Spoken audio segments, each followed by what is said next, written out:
Now, okay, thanks for joining me, Michael Tsarion. You've joined me today to talk about shadow work, in particular the very difficult subject of the Anima and Animus integration, which I think is probably one of the hardest subjects in relation to shadow work. And I've got this little quote here: integration of the shadow or realization of the personal unconscious marks the first stage of the analytic process, and without it, a recognition of anima or animus is impossible. So how are you, Michael? Good, love. Thanks very much for the invitation. It's always a pleasure. Great questions as well from the members. So can you tell me what is your take on the Anima Animus? I've been putting on quite a few quotes today about it, all by Jung. I just wonder how you would describe it yourself in your own words. Well, remember, the whole thing is based on his concept of archetypes, yeah. Jungian archetypes. And these are forces that really represent the fundamentals of what we call consciousness. And if this is all new to somebody, just think of how you become a thinking being. Even though our institutions don't cover it, psychology is really all about that. It's about the fundamentals of how we become different than animals, how we have these transcendent qualities of thought, of self-reflection, and so on. So he had a whole bunch of what he called archetypes. I also refer to them as anti-types. Ante meaning before, A-N-T-E type. And that's why I call them that, because it highlights the fact that that the past is very important when it comes to the concept of archetypes. Because they're an inheritance of past experiences, right? There's nothing really supernatural about it. They're all from our forefathers, our forebears' experiences of just the world and of reality. And they accrue over a long, long period of time and become the structures of thought. This is what Jung's primary interest was. He took originally what Freud had toyed with, and didn't get that far with. But Freud did set down a platform in which, Jung and Otto Rank and others could spring for. So there's no negating Freud's relevance in any of this by any means. It's just that he was incapable, being more of an atheist. He just was very, concerned about mechanistic, sort of animalistic, aspects of consciousness. And Jung saw that wasn't wholly correct. Elements were correct, but other parts were not. So the archetypes are really a big study, and as you know, it takes a lifetime, because it's really not just about a study of them in a sort of intellectual way. It's about coming upon them yourself. And that makes all the difference in the world. There's a lot of people who read books of Jung, Jung's books have sold many. There's a lot of different readers and so on, but that doesn't mean that any of those people are actually undertaking any of the things that he talked about on a legitimate psychological level, you see. So for most of the world, it's just a bunch of intellectual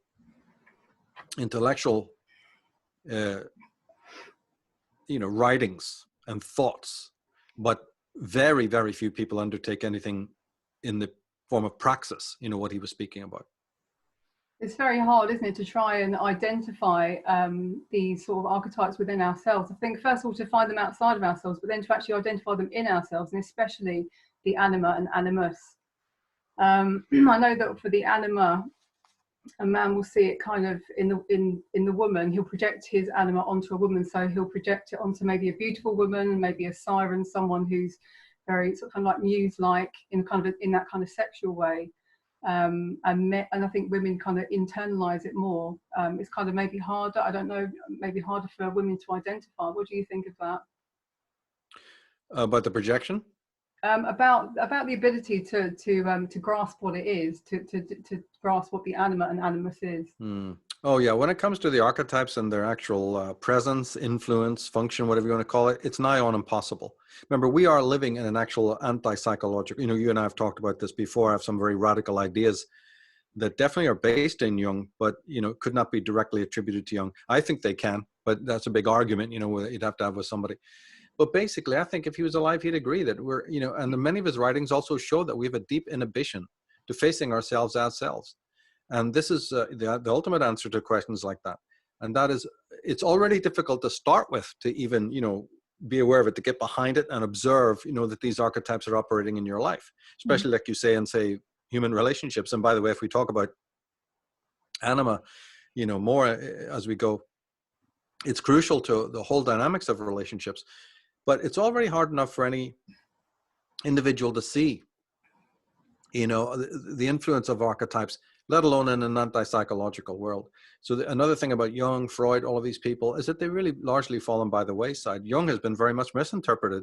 We're going to have guests on Enslaved that, I've seen doing some Jungian work with people who claim to have 40 years of experience as Jungian experts or whatever, and there's a whole thing we're going to get into, to really show that that's how spurious that really is. You know what I mean? I mean, the amateur can learn more accurate stuff, as I've done. I'm not a trained psychologist, but I am an expert in the subject from just continual study, and also looking at all the different, mistakes and errors and the misinterpretations, either directed by total political correctness or some other nonsense. Because you see, he who comes to psychology has a psychology, isn't it? Mm-hmm. So and they may come to it, oh, it's just another subject. I took a course and I'm going to get a PhD in it and all the rest of it, just like you would do in electric engineering or something like that. That's a very different kind of being who's in it for, legitimate existential reasons, because it's all about confrontation then. It's all about self-confrontation, self-awareness. One of the questioners that you sent said, what are the steps there? And that's what we're talking about right now.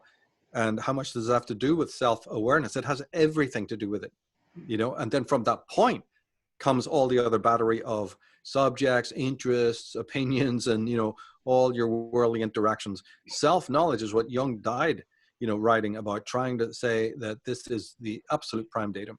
Mm-hmm. So how do we actually start to have practical tips on how to identify the anima and animus within us? Well, exactly. Yeah, it's a long process because it involves, it's very little to do with intellect. Just going by what we said a few seconds ago. We'll touch on other things in a minute, but just sticking with that theme is that you will not be able to encounter, right, any archetypal activity until you've awakened feeling, and until you've awakened deep feeling. Yeah. And this is a kind of special kind of feeling. Because it's a special kind of a thing that you're really talking about. And when it comes to the anima, even more so, right? See, people normally speak of that you'll encounter it, or even if you do encounter it, they're claiming that the anima itself comes into being, because it's infused with womanhood, right, and motherliness and motherhood, right, and all of that's very true. But there's something that we've experienced as the race before we've actually experienced motherhood, and this is often left out. So people start too late. They're already starting with a man's experience of woman, woman's experience of woman. And then that accumulation of experience will become what we know as the anima. But doesn't nature precede all of that? Right? And I'm not saying it is. I'm saying, one has to look at it, right? Even the tribes, they never found a square tribal layout. It's always circular. So there's already something of a natural, sort of backstory. And that's where I would start it, that the experience of the anima is nature, what's known in German psychology, in existential psychology, the Umwelt, right? Umwelt means all around world. Now this is experienced by a fetus in the womb, for instance, right? That would be its natural environment, is the womb, and so on. So we are animalistic. That's why Dionysus as a god was a god, because Dionysus preserved the remembrance, and again, not necessarily saying conscious remembrance, that we are animalistic, that are the roots of the earth and the soil of the earth is our origin. And so most of the early goddesses, who is it? Astarte was called, the lady of the two horns, just like Dionysus with the horns, right? So the horned animal, the stag, the deer, your gods like Pan and Priapus, all of that meant earth. Chthonic, it's called. A very strange word, chthonic. And the chthonic roots come first. So that what we know of an anima doesn't just go back to simple motherhood, as most people would think. It goes back to the Umwelt, which is nature. And when it comes to early man's experience of nature, intellect was very down on the scale of relationship. It was awe, it was astonishment, right? And all of that. So our absolute connection with nature is primordial when it comes to the anima, and the awakening of the kind of Emersonian feeling, which is quite deep. you know, that's essential. Yeah, absolutely. I mean, I think anyone who comes to shadow work, they can't do anything unless they have that connection with nature again. And then, because that is also the connection with the self, isn't it? It's the connection with the body and how the body feels and where you've stored your emotions and how you kind of, you've kind of tied them up in your body. You can only really get to that once you can start to go outside in nature and start to experience the outside world, which I think a lot of us, especially in cities, we miss that so much, especially when we're brought up in cities. The city is an obscenity. The city is the way that is actually kind of deliberate, because then we have, with the Umwelt, we've got Mitwelt, which is society. And they're meant to be in harmony. But actually Mitwelt, more and more from its inception, has been the thing that blocks our connection to nature. So there's a bit of a willfulness involved as well, you know. Oh, right, okay. Okay, so how can we work with the anima? How do we begin to think about integrating it? So we talked about nature, about kind of, but how can we start to recognize the archetype within us? This is a really difficult concept for lots of people who are doing their shadow work. They get to the first bit, they understand that, you know, that there is an unconscious, that they've been kind of hiding things away in their shadow. But then the next step is confrontation with the anima or anima. So how do they start to recognize it within themselves? Well, won't be able to without awakening this level of emotion. Maybe emotion is not even the right word. It's more a kind of empathy, right? It's more a kind of empathy with the self. When we talk about empathy, we normally talk about other people. 9 times out of 10, every time that word is used, in fact, most of the time, even emotion or feeling is used, right? It's about relationships with other people. And this is absolutely false, right? Original empathy, original feeling. Now, I use the word centroversion, you know, just to distinguish it from normal feeling. You know, because you can feel towards a dog or a cat or whatever, you know, it's not in the same league as that at all. We think it is. And that's part of this Mitwelt training, the training of society and all that, and peers, right? But as a matter of fact, the deep empathy, which I call centroversion, is the door that, or at least it's the key that unlocks the door. You still have a choice to, you know, back off and go back into the worldly fiasco, or you can proceed slowly. And you're right, we should talk about shadow, because remember, before you meet the Anima Animus, you meet the shadow. So maybe we have a few words about that in a minute. But the idea is, well, even with the shadow though, what I'm saying now goes for any archetypal encounter. It cannot and will not happen without centroversion, which again in brackets is a deep empathic relationship with oneself. You think that we'd all know this, right? No, it's never taught. In fact, you're rewarded in life right from the moment that you're born. First of all, you're reaching out to others to survive. That's considered survival and necessity. And you have a level of empathy in order to get that survival. This is not what we're talking about, right? This is a mystical or quasi-mystical concept now, which has got its roots in existential psychology and existential philosophy. And people can make of that what they want. But the fact is, without awakening the deep feeling, the centroversion, and the empathy toward the self, the archetypes just passing through. It's like you might as well open a motel. You know, they're not sticking around, and you won't have any legitimate, you know, connection with them at all. I'd also say that at the very beginning, even before we get to the shadow, you have to have the will to want to heal yourself as well, I think. I don't think you can just come upon it. You can't just come upon your shadow. You have to actually, you know, take the steps and want to actually do something about your life, and start that process of introspection before any of that can happen anyway. So it's that will to want to change as well, isn't it? It's everything to do with that. In fact, the word healing is key when we actually start talking more about the anima. Yeah. Healing is absolutely almost top of the list there, like creativity is as well. Yeah. Absolutely, yeah. Okay, so I know one of the ways that I worked with my animus was in dreams. I started seeing the masculine within my dreams and started to work out what they were doing and what they were saying to me, through kind of symbolically anyway. And that was really the way that I kind of started to recognize, and I started to draw a lot of pictures of men in, you know, the way that I draw. And through the process of drawing, for me, I don't know if you see my drawings, but they're lines. A lot of them are lines. I have to kind of shift the page, and there's a lot of thinking. It takes a long time. So within the process of me doing that was, you know, all of this stuff going on in my head, kind of like a dream state, almost like I fell between a story. It wasn't the beginning or the end, it was the middle. And some of it made no sense. So it's kind of that process of spending time and effort and kind of going into my imagination. And I can't even really tell you where that took me, but it's just that process of kind of being in that sort of imaginal realm. I think I've heard it referred to as.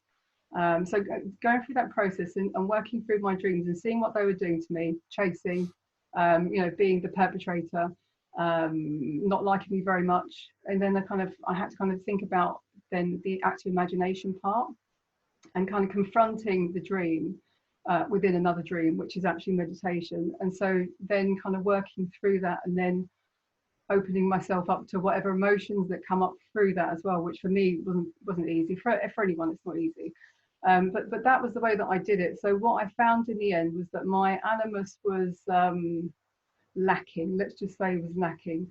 He was lacking really good sort of masculine traits, and so I had to then sort of readdress him and sort of redress him with lots of different sort of positive male attributes. And then I had to think about doing that for myself as well. So what male attributes was I missing at the time to try and get a balance of the anima animus within me. So I'm just kind of showing you this is how I did it. And I mean, it sounds about right compared to what I've read from Jung. But it's the way that I did it. Perhaps other people have done it different ways. Can I ask you how you might have worked with your anima? Oh, the anima, the Very female? personal question. The female aspect, the Yeah. feminine? Jesus, that's huge. I mean, that is absolutely huge. Yeah, and one of the questions we got, from your viewers was about that, and it seemed just a little bit, and maybe I'm wrong here, but it seemed like the person was gonna, where's that manual? Where's that A to Z? Yeah. About how I do it, Mm-hmm. and I'm glad that question got asked, because as a matter of fact, we all know that there isn't any, and even what Jung had written. Right, he always stressed was guideposts, guidelines, and he encouraged people to get out to nature. He did. He retired at that lake in Bollingen. Mm-hmm. Here he was at the height of his fame, and he could have been just like Steiner, nearly carried off a stage, actually in a stretcher. But he didn't. He said, no, I've said what I had to say. I've written my works, and then I'm going to leave it to the world. And what he meant there was, we're not going to make an A to Z spinner rack guide to kind of thing. And the point there was that everyone has to come into it in their own way. And for me, it was very much a thing of nature, right? And in many cases, I probably would have ended up, in prison or in jail if I hadn't got away, from Ireland, where enormous changes were taking place to the natural environment. So much so that I probably would have been an activist, but at that point, and an activist in a way that would have definitely not done me any, favors. Would have been in serious trouble. Like a hunt saboteur type, that type, but well-meaningly, but when I've come back and forth and seen what happened in Britain, what's happened in Ireland, I couldn't have stood it. And many, in a way, going to America, I've always felt was, that was one of the boons. As much as I wanted to stay in nature, having you, and you lived in Ireland as well. You lived in the countryside. You must know, the desecration was just extreme. And so nature was probably the key. Music is also a very big part for me, of that, and paying attention to your dreams. There's so many different things, but I would say for me, it was mostly digging into nature, being in nature, but also then being a musician in the sense of using that like a creative thing. Because when we talk about Anima, it'll be very much about creativity. She awakens creativity. That is one of the influences that's palpable. Because when I said that, it's hard to find their influence, I didn't say it didn't mean there was no influence, right? The shadow definitely influences us, and the anima does influence, but it's not aware. Most people aren't aware that this is some voices within yourself, the manifold, polyvalent voices within you, that archetypes are many, right? And we just think of one voice in our heads. Usually that's another mistake. There's many voices in our heads. There, like there's many selves to the ancient Gnostics and Hermeticists and Egyptians and whatever. So it's really about, the anima isn't about rebelling against society or anything like it, but it definitely comes under the heading of creativity. So the more, and even this other work that I'm doing, I've always seen it as pretty much a creative thing.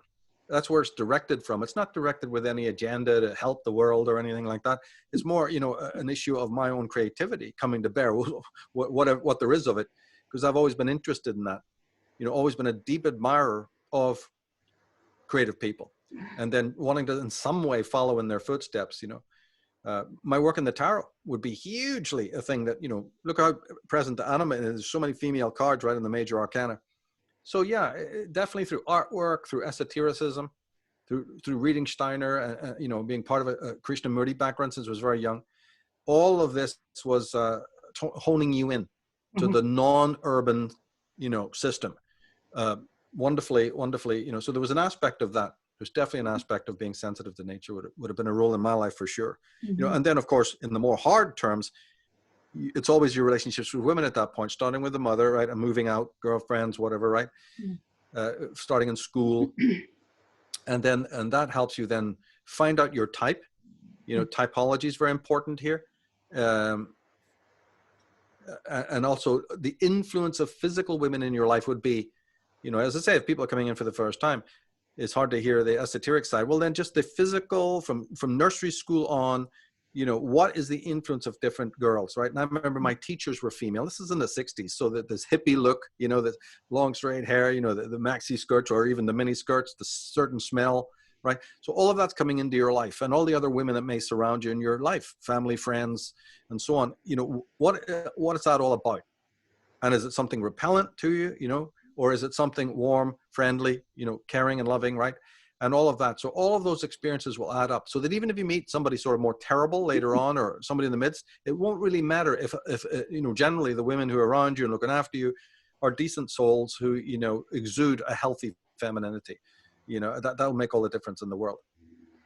There's also the thing about relationships as well, like perhaps some reoccurring problems in relationships that can also lead us to our shadow as well, can't it? I mean, if we keep on finding ourselves in the same kind of situation in relationships, let's just say, so a woman who kind of always finds herself with a emotionally avoidant male, for example, you know, what is it in that woman? What is she trying to gain from that, you know, from that person, and why did that happen? You know, then you can kind of go back to the parent and say, well, was the father avoidant emotionally, and is there, you know, that recognition, is that very familiar to you? So in that way, you can kind of start to sort of build a road and find out, you know, why the attraction is there. So that's really digging into the unconscious, isn't it? About what's guiding our perceptions and our thoughts and our actions, and then ultimately our experience as well. That's right. Remember, when it comes to the Anima's role, healer is huge. You know, when we move forward now from what I said about the unwell, when you move into the human domain, the women you knew, were they hard? Were they cold? Were they indifferent? Were they frigid? Were they warm, right? At this point, our collective experience throughout the millennia, right, definitely enables the healing aspect to predominate, right? And therefore, in a man, when he's looking to the woman, he's also looking to that healer. This is huge, right? That's where we get the word matron, you know, also being a synonym for the healer, right? And so you're right. There's certain, on a semiotic level, this is like before the child even becomes conscious. You know, it's a beautiful thing that, you know, the feminist writer Julius Kristeva brought to the table when she was critiquing Freud, right? Freud had your, you know, you had your oral, the anal, and the phallic, and then a sort of a latency period as we move 7 years. Julia Kristeva, probably basing it a lot on Otto Rank, had discovered that there was an earlier fourth, you know, or first it would be, level, and that was a semiotic. And this was a huge discovery, right? That even before there's a kind of a conscious awareness at the very early stages of the Oedipus, even before that, there's a recognition of the world on what she called the semiotic level. And the other three, the Freudian levels, are called symbolic, just for convenience, right? Because different centers of the brain have opened now. There's lots of changes biophysically. But before that, in the most impressionable stage of a child's life, and this is happening to children born right now, is this semiotic, in which it's a lot of impressions, right? It's almost even, it's central, but it's almost pre-central. There's something going on that's going to fade. In all human beings, it'll be there, but it'll be very, very deep down. And there's no question of any return to it. In many ways, we're permanently estranged from it, you know, and as even Freud would admit, after the Oedipus, we're even estranged from that level of innocence. There's so many deaths right? But way back there, there's a connection to the anima. And that's where I think a lot of this comes from. And so when you get a fixation that needs to be broken, yeah, you know, it's like some philosopher said that the female, you know, sort of blunts the male's will in a good way, right? Not so blunted that he becomes soft, but blunted so that he's not a total maniac, right? There's a softening that takes place, and that's what the woman's role is. And it's the same in terms of the anima. So the healing aspect of a fixation, and that can be through a what's known as an anima fixation, right? An anima possession, you know, which is a kind of a neurotic trait. And that would take, you know, hours to explain, right? Because this then goes back into things like the dragon fight. Maybe we'll touch a bit on that later. But it can even happen to a male. The dragon fight is not just between a mother and her daughter. It can also be between the male child as well. And so trying to then, that can dominate the consciousness so much. In other words, the, you know, the negative it's not even a projection at that point, the negative possession of a person's consciousness, and then the subsequent projection. What you're trying to do is salvage, right, who the real person is there, this woman you've met. Stop projecting, you know, mother on her or whatever it might be. And so that's what appears to be a fixation, when this mind is trying its hardest to detach, but, you know, often fails in that. And don't forget, there can be it takes two hands to clap. There may be a woman out there that you meet who's themselves in some way, you know, neurotic and fixated, and doesn't mind those projections. You know about the stories about these women who can't leave abusive husbands and all the rest of it, right? That's definitely a two hands to clap situation here. Not normally accepted by society, but then so what, right? It is accepted by the highest psychologists in the land. So yeah, when it comes to the pathology, we definitely maybe should touch on that toward the end, because once we talk more about these archetypes, because the pathology that comes when you haven't integrated these things correctly, and the non-integration can start at that semiotic level. The treatment of the mother, right, and then moving into the eatable stages. If the parents are messed up, integration is going to be nigh on impossible. Unless, as I said before, you've got other, you know, people in your life who represent more of the healthy version, and then it can happen, and you'll be saved. You know, but Jesus, that's not the case with everybody. No. So what does animus and anima possession look like? Yeah, can we leave that a little bit, because yeah, we should have so much more to say about them, because it won't make any sense. Let's leave pathology. Make a note, you know, toward the end, because then other things we'll said when they go wrong. But let's lay down some of the things that are positive first, you know, and then maybe touch on the pathology, because that's that would just branch off, and we'd never get into say anything good about any of these archetypes. Well, let's talk about what is good about what can we actually gain from integration with our anima and animus. Oh yeah, well, again, as I say, it's necessary for homeostasis, pure and simple, right? Think of every archetype in its simplest terms as a way of seeing. So and that's really what they are. That's not just some euphemistic statement. The shadow is a way of seeing when it dominates, right? The anima is a way of seeing, and that way of seeing can differ from the animus, right? And different from the wanderer and the orphan and the wild man and the hero, right? They're all ways of seeing.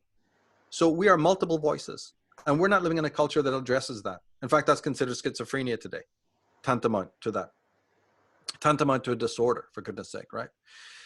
Now, the job of the ego is to sit in a round table with all of these ways of seeing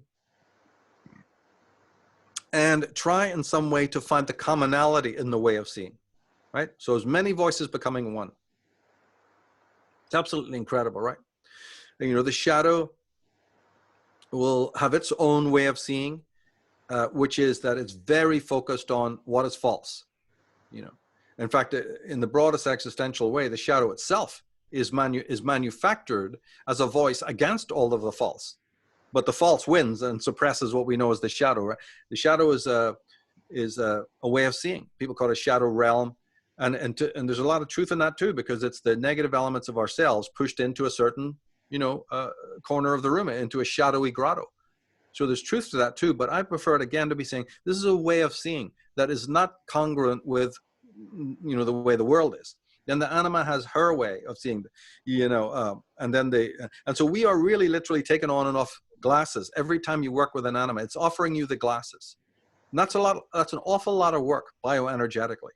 So we make a lot of decisions to shut down, and that's what would also lead to fixation, where we go, this is all too much trouble. I'll just pick you, right?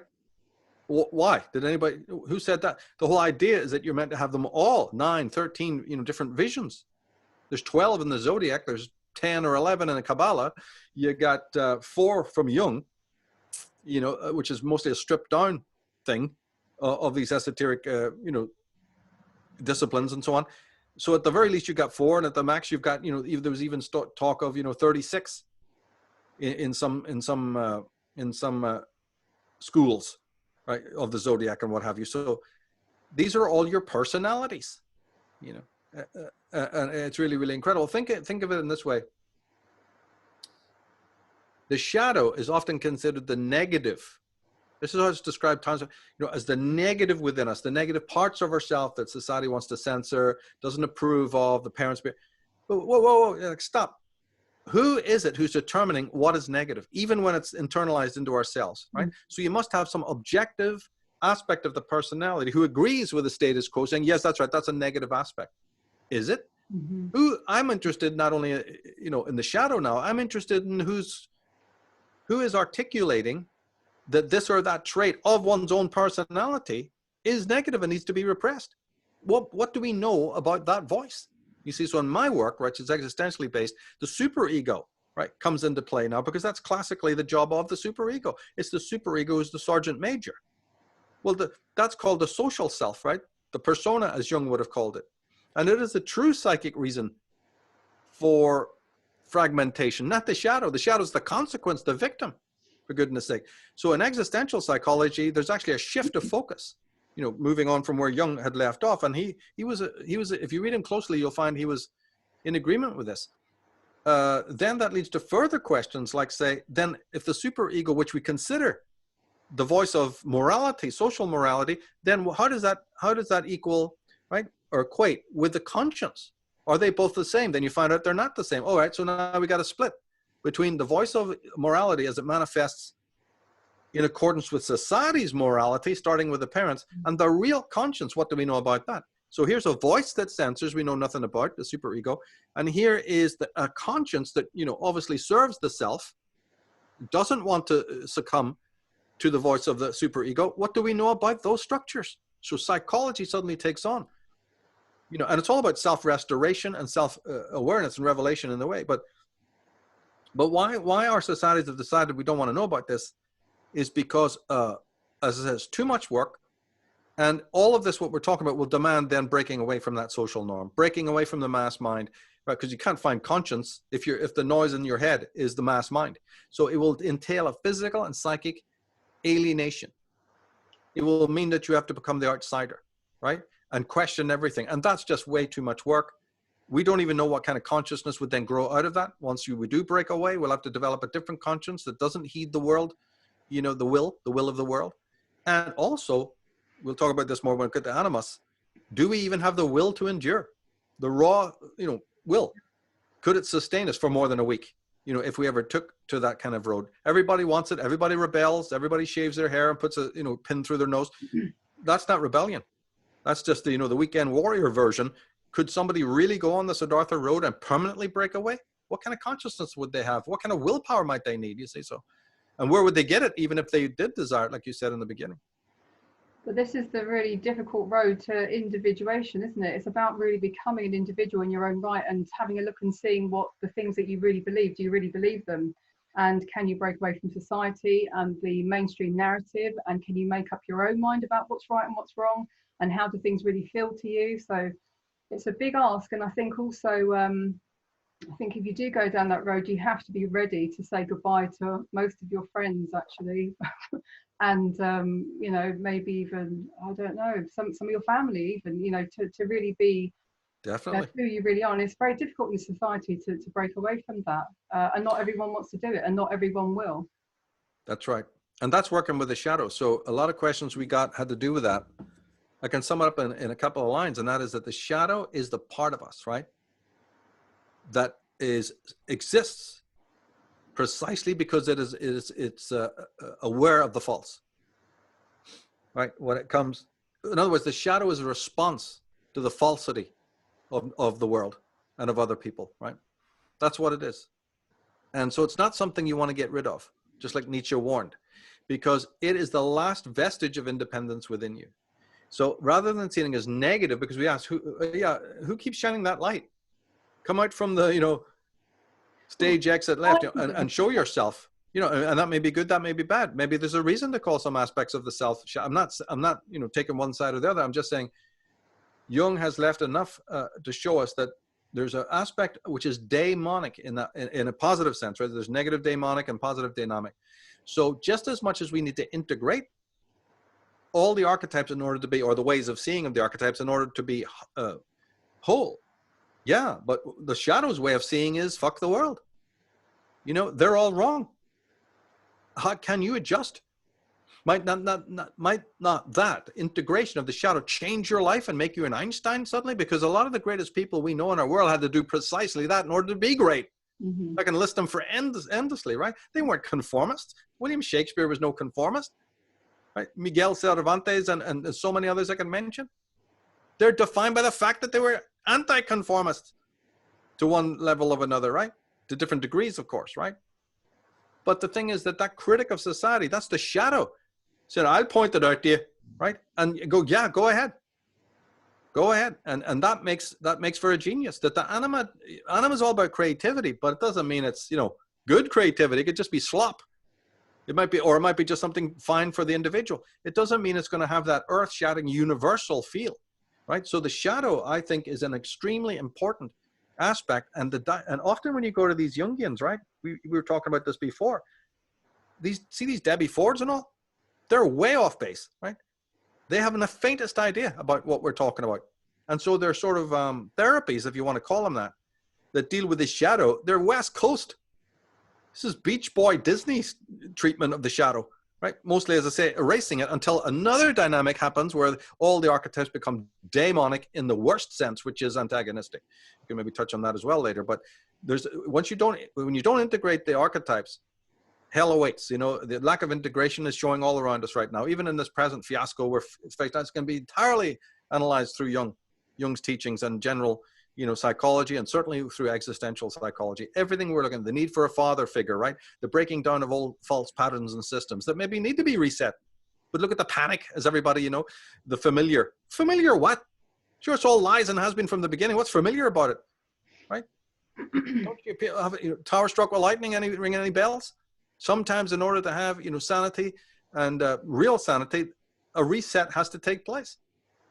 We're already overdue in our civilization for the fall. What the hell, right? Civilizations come and go. We're already overdue in this one. What are people crying about? I think, well, for myself and the other people that I know who are sort of alternative researchers and who are interested in all the different ideas, the thing is we just don't know what's happening, and we don't know what the end game is going to be. And I think it's just that uncertainty actually that makes people feel a little bit panicky. I'd say panicky. But then most people outside, they believe the mainstream narrative. They believe that there's this deadly virus that's going to kill everyone. But then when you start looking into alternative research, there's lots of various different information about what could be possibly happening. That we might have this Jesus type character who's already in our political system, who's going to kind of save the world. I'm also in contact with a few people from the group who do a lot of let's just say they've grown in consciousness, and they have connections to, I don't know, other realms, it seems. And a lot of them are talking about this Jesus-like fellow coming down from the clouds and saving us all. So, and this seems to be something that's happening within the sort of New Age community, but there are a lot of people talking about this kind of Jesus character coming in and saving everyone. I don't know, then there's also the Agenda 21, and there's also New World Order coming in. So there's all these different ideas about what it could potentially be. I mean, no one's happy with the way it has been, but no one knows where this is really going. And I guess this is what makes people feel a bit uncomfortable. Sure. So can I ask you, so you spoke recently about bombs being put around. I mean, so what do you think could be the possible end game, now that we've kind of spoken about it a little bit? What do you think could be the possible end game? Yeah, there is that problem. I totally stand by that. I haven't been able to produce evidence because it was just, had to say that you know, we had to only deal with that subject in a highly shortened, but that's a tremendous worry, and it's a tremendous story. And men in the senior positions of intelligence organizations have been assassinated, literally, because they found out about this, right? I'll be going into all of this. But yeah, the dirty bombs has been put in here since about the 80s, systematically put in places in the West. And I looked at this time right now as one of the things that collaterally could be happening is that they've been discovered, and that communism in general, whether it's the Islamo-communism manifestation, Chinese communism, and all of its other derivative ones, like, you know, because communists are ensconced now in all of the different agencies of the West. This doesn't just mean the World Health Organization, that's pretty high up, but down the ladder, up the ladder. And so we must strike against it. In some way, we have to get rid of this pestilence because it's eating away at the, you know, Western structures, and it's manifold. So in that conversation, I was only able to talk about the Islamo-communism aspect of it, you know, and these dirty bombs, right? And the professors who've done it, and the funding that came even from Putin and other people. Like, that's a credible story. We're going to be going into it on Enslaved in Great Depth. But there's also other branches of this communistic, you know, aspect. Hillary Clinton is a dyed-in-the-flesh communist. Just because they happen to be super wealthy and living in the West doesn't mean that doesn't mean they're capitalists themselves or in favor of capitalism. Quite the reverse. So when she got a bloody nose, when Mr. Trump got in, that lit the fuse, that the blue touch paper, so to speak. Not just that, but that was huge. And they're recriminating against him. Obama didn't like being ousted. Hillary Clinton didn't like being ousted, right? So that group that they control, and it is powerful, obviously, has tried to, you know, they're irrational. They're probably even psychotic. And so their, you know, reprisals were on the agenda. And this is one of them, right? Then China, we don't need to go into that, right? But what I was trying to emphasize in my work is that take all of these bloody noses, the one that he put tariffs on China as well, right? And he's done several other things in the name of the West, and that's all very good. And of course, these psychotics will want to reprise. That should be axiomatic. But what I tried to do in my work was take it back to the way that this man even got in the first place in 16 and before, right? Where did he come from, right? And my only theory is that he's a paleo-conservative, and he was thrown up by the paleo-conservatives, who now they're not the deep state, but they're the deep right. Let's just put it that way, right? And this deep right has started to mobilize itself. And the reason why they mobilize themselves, and this is again speculation, but it is based on wide reading. And the reason why they're mobilizing themselves is because they realize that communism is mobilizing itself, right? And this is all behind the scenes. Not only in the form of radical Islam, but in other forms as well, probably in China. They know this through their intelligence agents who warn them ahead of time. And so Mr. Trump got in because of that intelligence that came to the fore.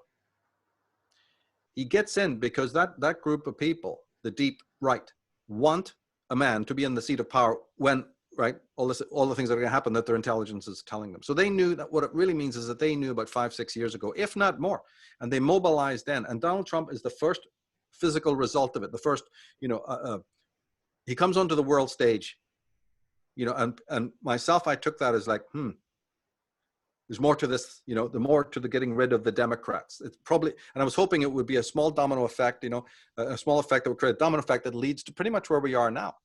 So despite all of the furore, all the histrionics in the streets and people's fear, I have been also sort of aware that this might be the final mobilization of the deep right.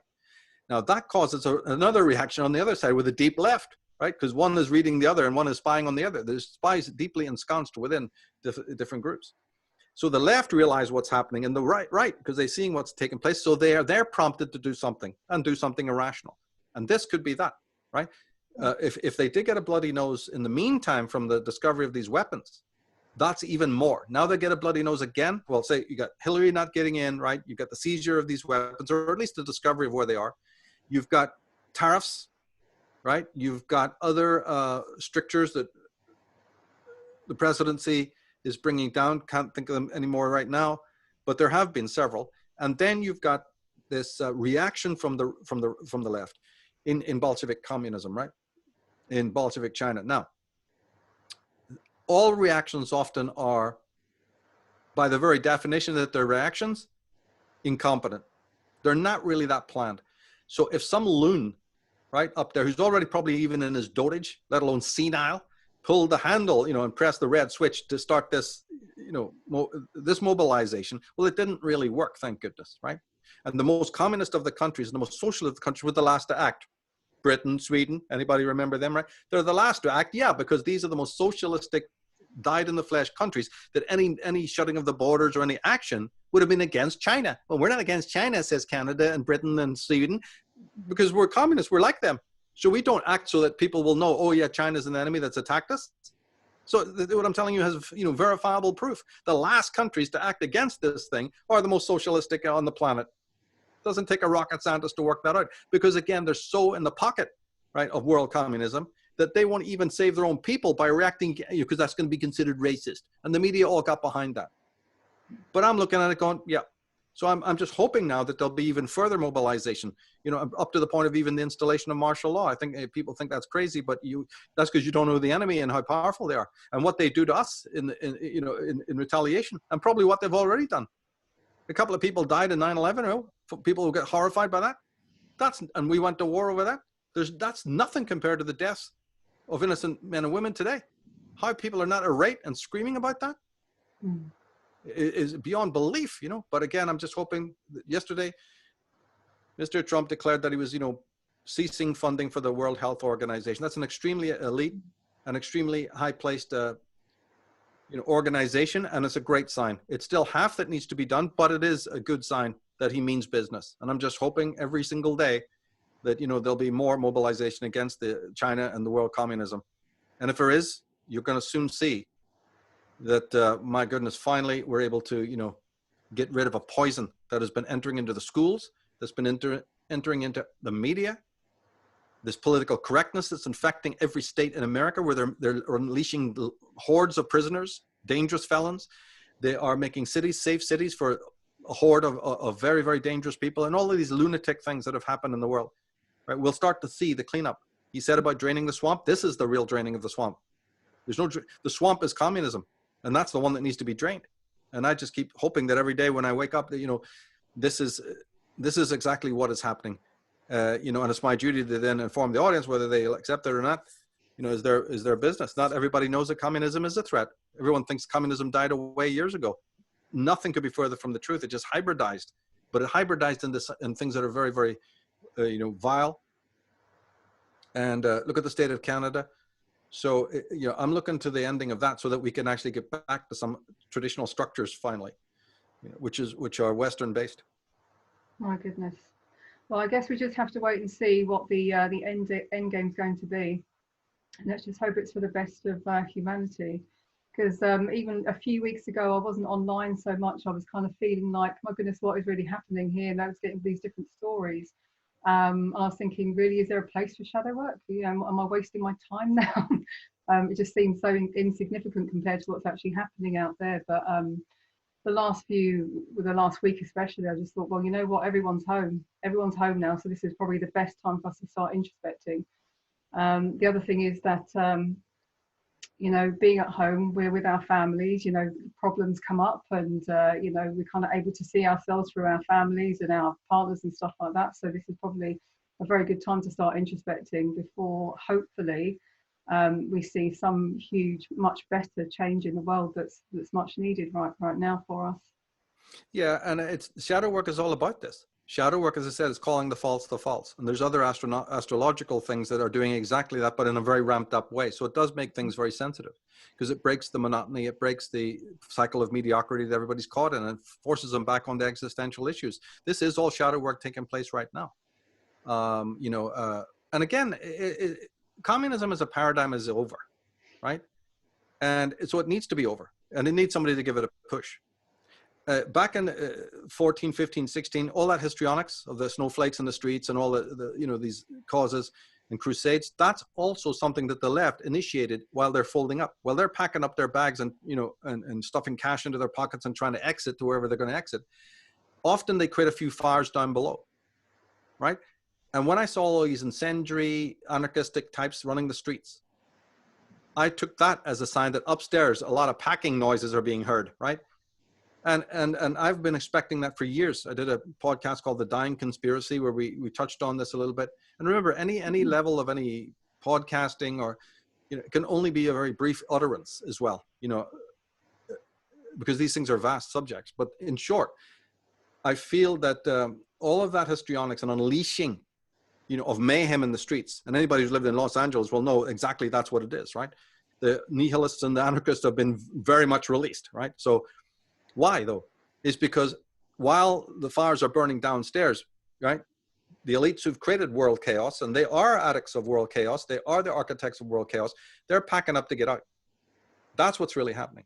So when you hear these monkeys and this movement talk about the global elite is finished, global elite, can you use any less vague a term? Try communist elite. See, because these are leftists themselves trying to throw dust. Like you said, it's very complicated. Well, this movement is now jam-packed full of pinkos, socialists, and outright communists. And they've been mobilized to throw disinformation out on the internet. So they use vague terms like global elite is coming down, global elite, this and that, and other ones as well. And it means nothing. They're actually anti the group that I'm talking about, right? The deep rich, the deep right. That group is mobilizing now, and it's for the good of the West.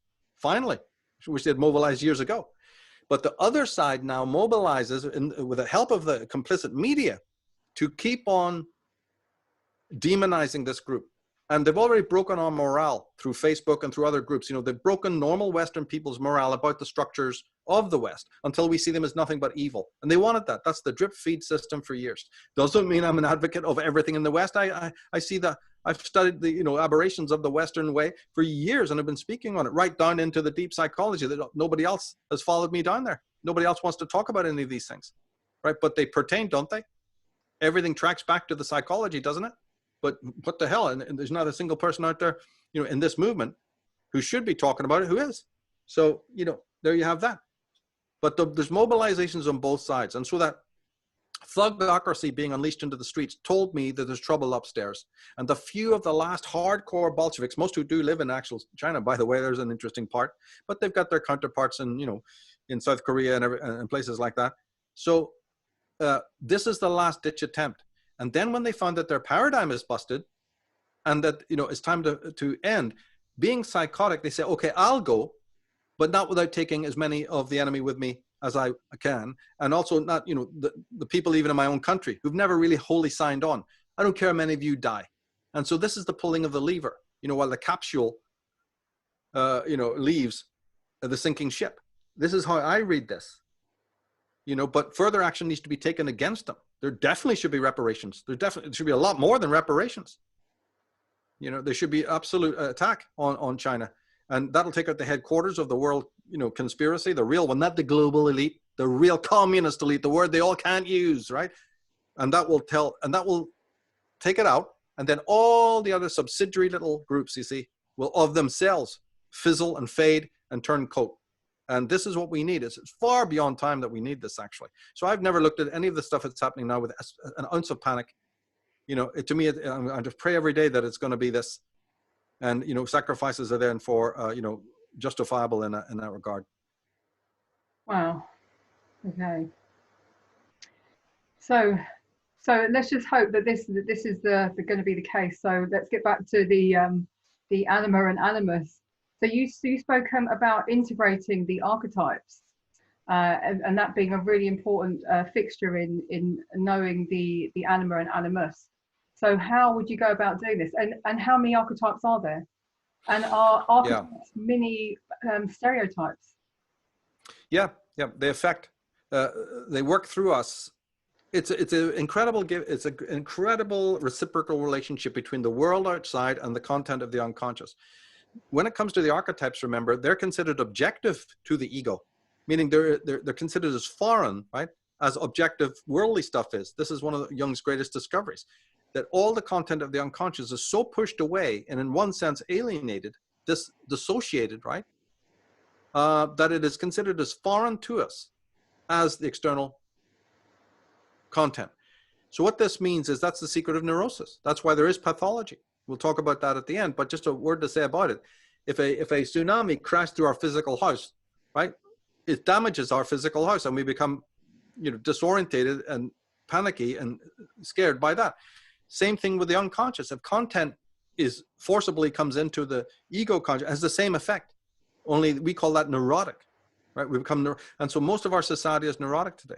Leading, like I said, psychology is so much a part of this. That's what I meant when I just said a few seconds ago that everything happening politically today is psychological. Mm-hmm. Now we have unpacked that.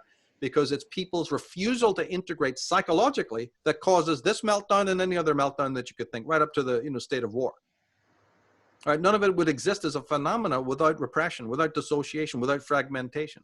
Now, to answer your question more succinctly, though, since the superego, we've established that the superego is the aspect that creates a shadow. The shadow is trying to do healthy stuff, which is introduces to falsity, socially and existentially, right? Falsity of the mother, falsity of the father, the hypocrisy of society, the neighbors, the schools. The shadow is the part of us that's trying but what we do is we say, shut up, shadow, we're going to chain you to the wall. You're under gag order, you can't speak. So then the superego is now free to fragment the self into all of these different parts. The archetypes are trying to bring the opposite. They're trying to have you think holistically. They're trying to have you feel holistically, right? And then, but the superego is demanding that they fragment. Now that they have to fragment, now that psychic content has to fragment, it breaks up into different voices. The self has to represent itself through broken archetypes, right? So even the archetypes, how to say this? It's more like, again, speaking generally, without diving into the Animus Animus yet specifically, and we definitely want to do that. But the thing is that the archetypes, first of all, we have to understand, they operate synthetically, right? Complementarity is the word I'm looking for. Normally, in a normal, beautiful, healthy society, not the village that we're in right now, Patrick McGowan's village, but in a normal, healthy society that's organic, ruled over by people like Steiner and others, right? Walter Russell and whoever else.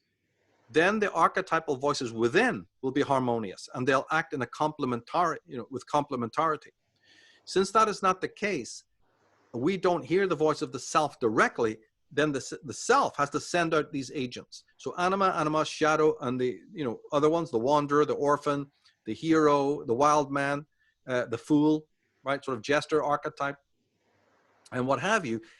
They are now coming individually, because the keyhole is so small, right, that only can push through a few notes.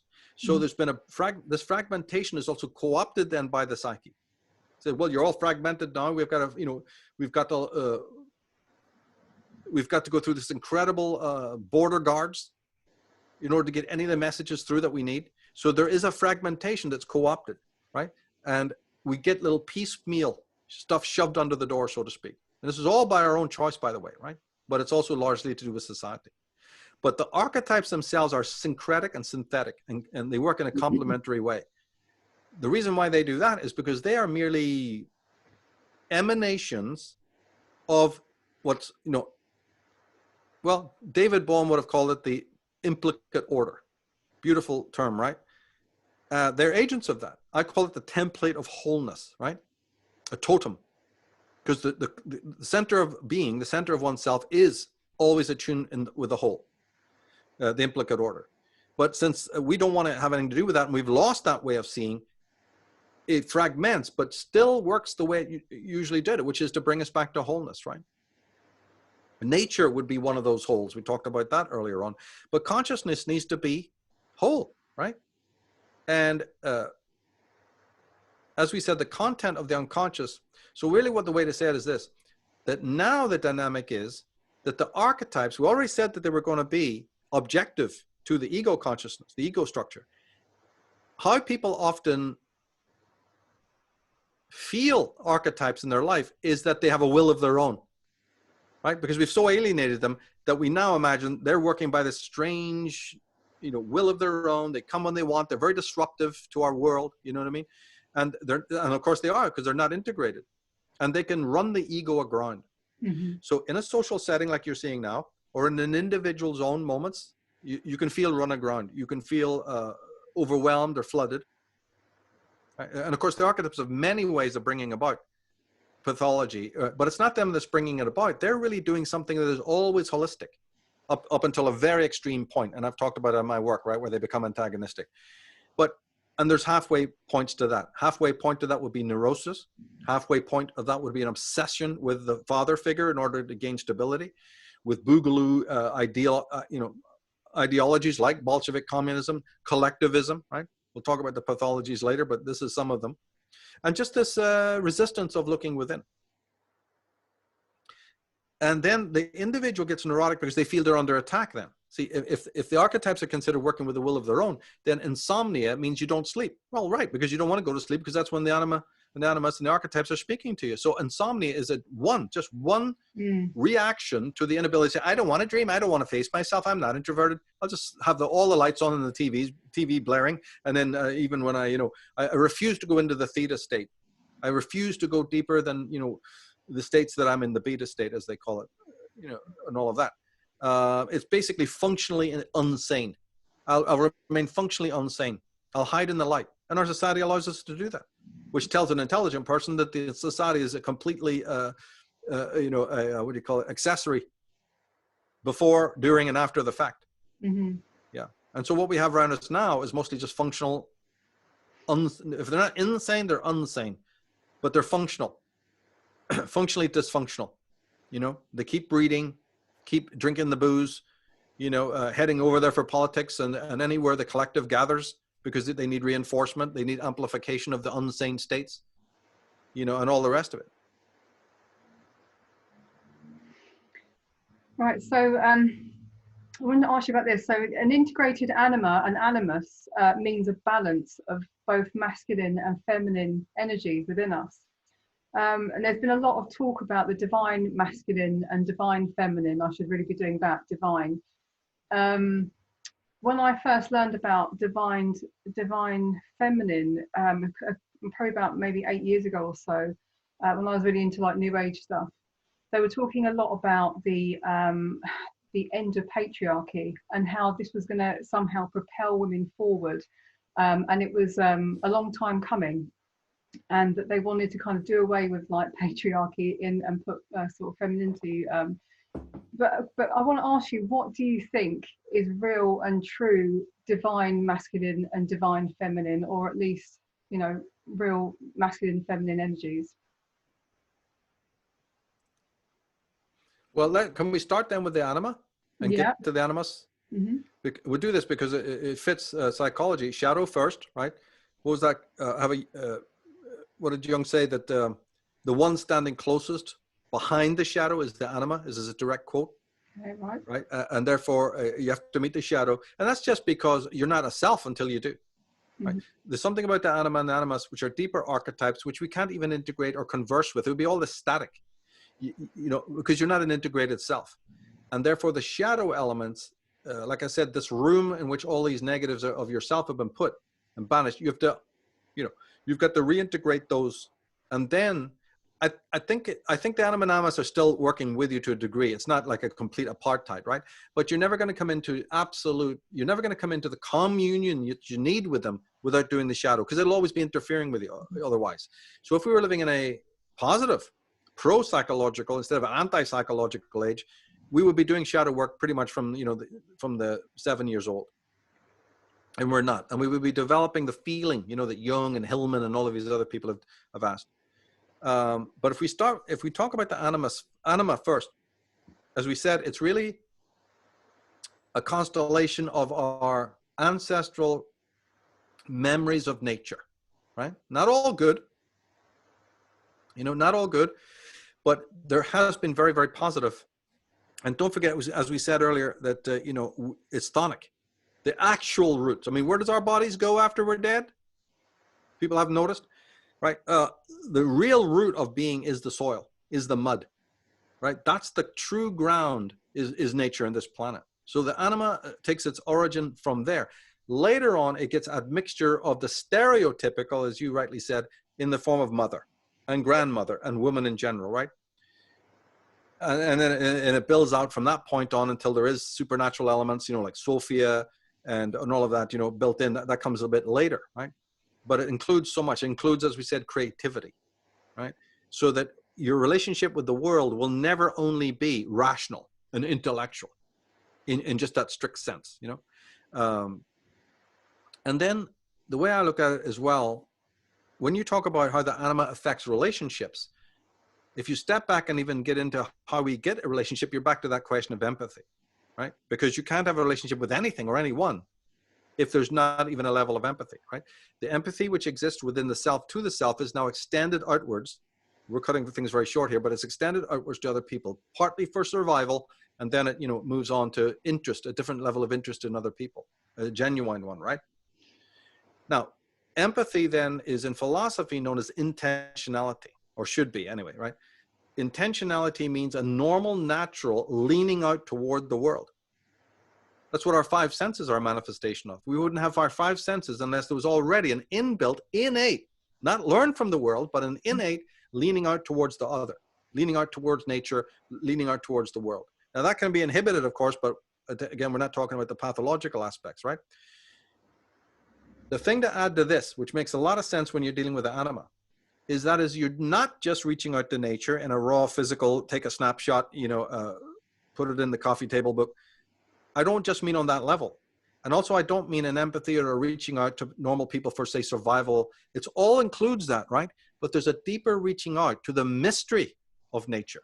They're not the same thing, right? And then the anima, therefore, remember, all the archetypes are only partially known to consciousness, right? You know that, right? That the big difficulty about archetypes is that they're concealed, right? Consciousness can only apprehend a certain amount of the archetype. Mm-hmm. In other words, they are ambivalent, right? They don't express themselves openly, and they themselves are mysteries, mm-hmm. right? So now we're looking at a whole different phenomena. The archetypes are mysterious. We can see that's empirical because they don't commune with us 100%.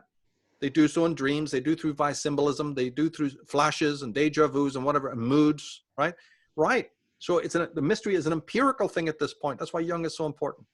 Why he's so vitally important. Because mystery is no longer a mystery. Mystery is empirical part of our existence that we couldn't pluck out. Taking that one step further, we realize how mystery became mystery. Because we used to reach out, or leaning out to nature, encountered the mystery of nature, that which cannot be explained. And so mystery became an archetype. And the archetype that most embodies mystery and nature, now we have a profile on the anima. This is the road you go down, Okay, then we have this relationship with the anima the moment that we are astonished, the moment that we have awe, the moment that we step back and wonder and are still and quiet, right, and enamored by beauty and all of that. Anima is with us now. She's slowly being, negotiated. This is her language. And the leaning out aspect is part of it. The leaning out creates relationship. So she is the connecting tissue that leans out, not just a relationship with people, which as we know can turn problematic and ugly, not just a relationship with nature, which is, as I say, the more of the, holiday snapshot version of nature or whatever you might want to call it, or even a lot of, lower levels of art, which still includes nature. No. There's something so much more involved, which is the mystery of nature, all caps. So this is where the anima really arises, once you know what you're talking about, right? And there's the perpetual intentionality in which we reach out through the senses, through the eyes, right? Eye contact and all the rest of it.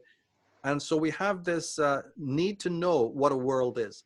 But do you see how wrong then the physical, why I'm doing this is because now look at how quasi-mystical Jung becomes. Because all physicalists and materialists want to tell you, blank mind, world. And the world's impressions like darts on a board, right? Well, there has to still be a board, so they're a little bit wrong there. In order to have the sticky stuff that kids put on the board, you still need the board and has to have some faculties for that sticky stuff to adhere. We're not there yet. The physicalist doesn't even concede those levels of attributes to the mind. It's just total blank slate. Well, it's not blank. I've just established that if you can stick something to it, the board's a lot more than blank. Well, the mind is a lot more than just a passive receiver. Tell me more about its receptive qualities. That's, Jung laughed at that stuff, right? No, and as any normal person would. We've already talked about an innate intentionality. This ability to even reach out to a world. So where this becomes so vitally important is this. You must already be wanting to know an external and an objective reality before it even has the chance of entering in. So that nobbles all your pathetic, absurd materialists and physicalists. The reaching out, the intentionality, otherwise known as empathy. Empathy, otherwise known as emotion. Otherwise known as feeling. The deep feeling being centered version.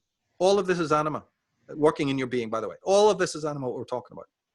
So this reaching out to a world already has to be there. Autistic children doesn't even move to drink a cup of water, right? They've tested this so many times. It's axiomatic. All over the world, they've tested, right? Melanie Klein was the greatest expert in it, but there's been hundreds of others since then. Test after test on autistic children, right? They're just like flaccid dolls. There's no intentionality there at all.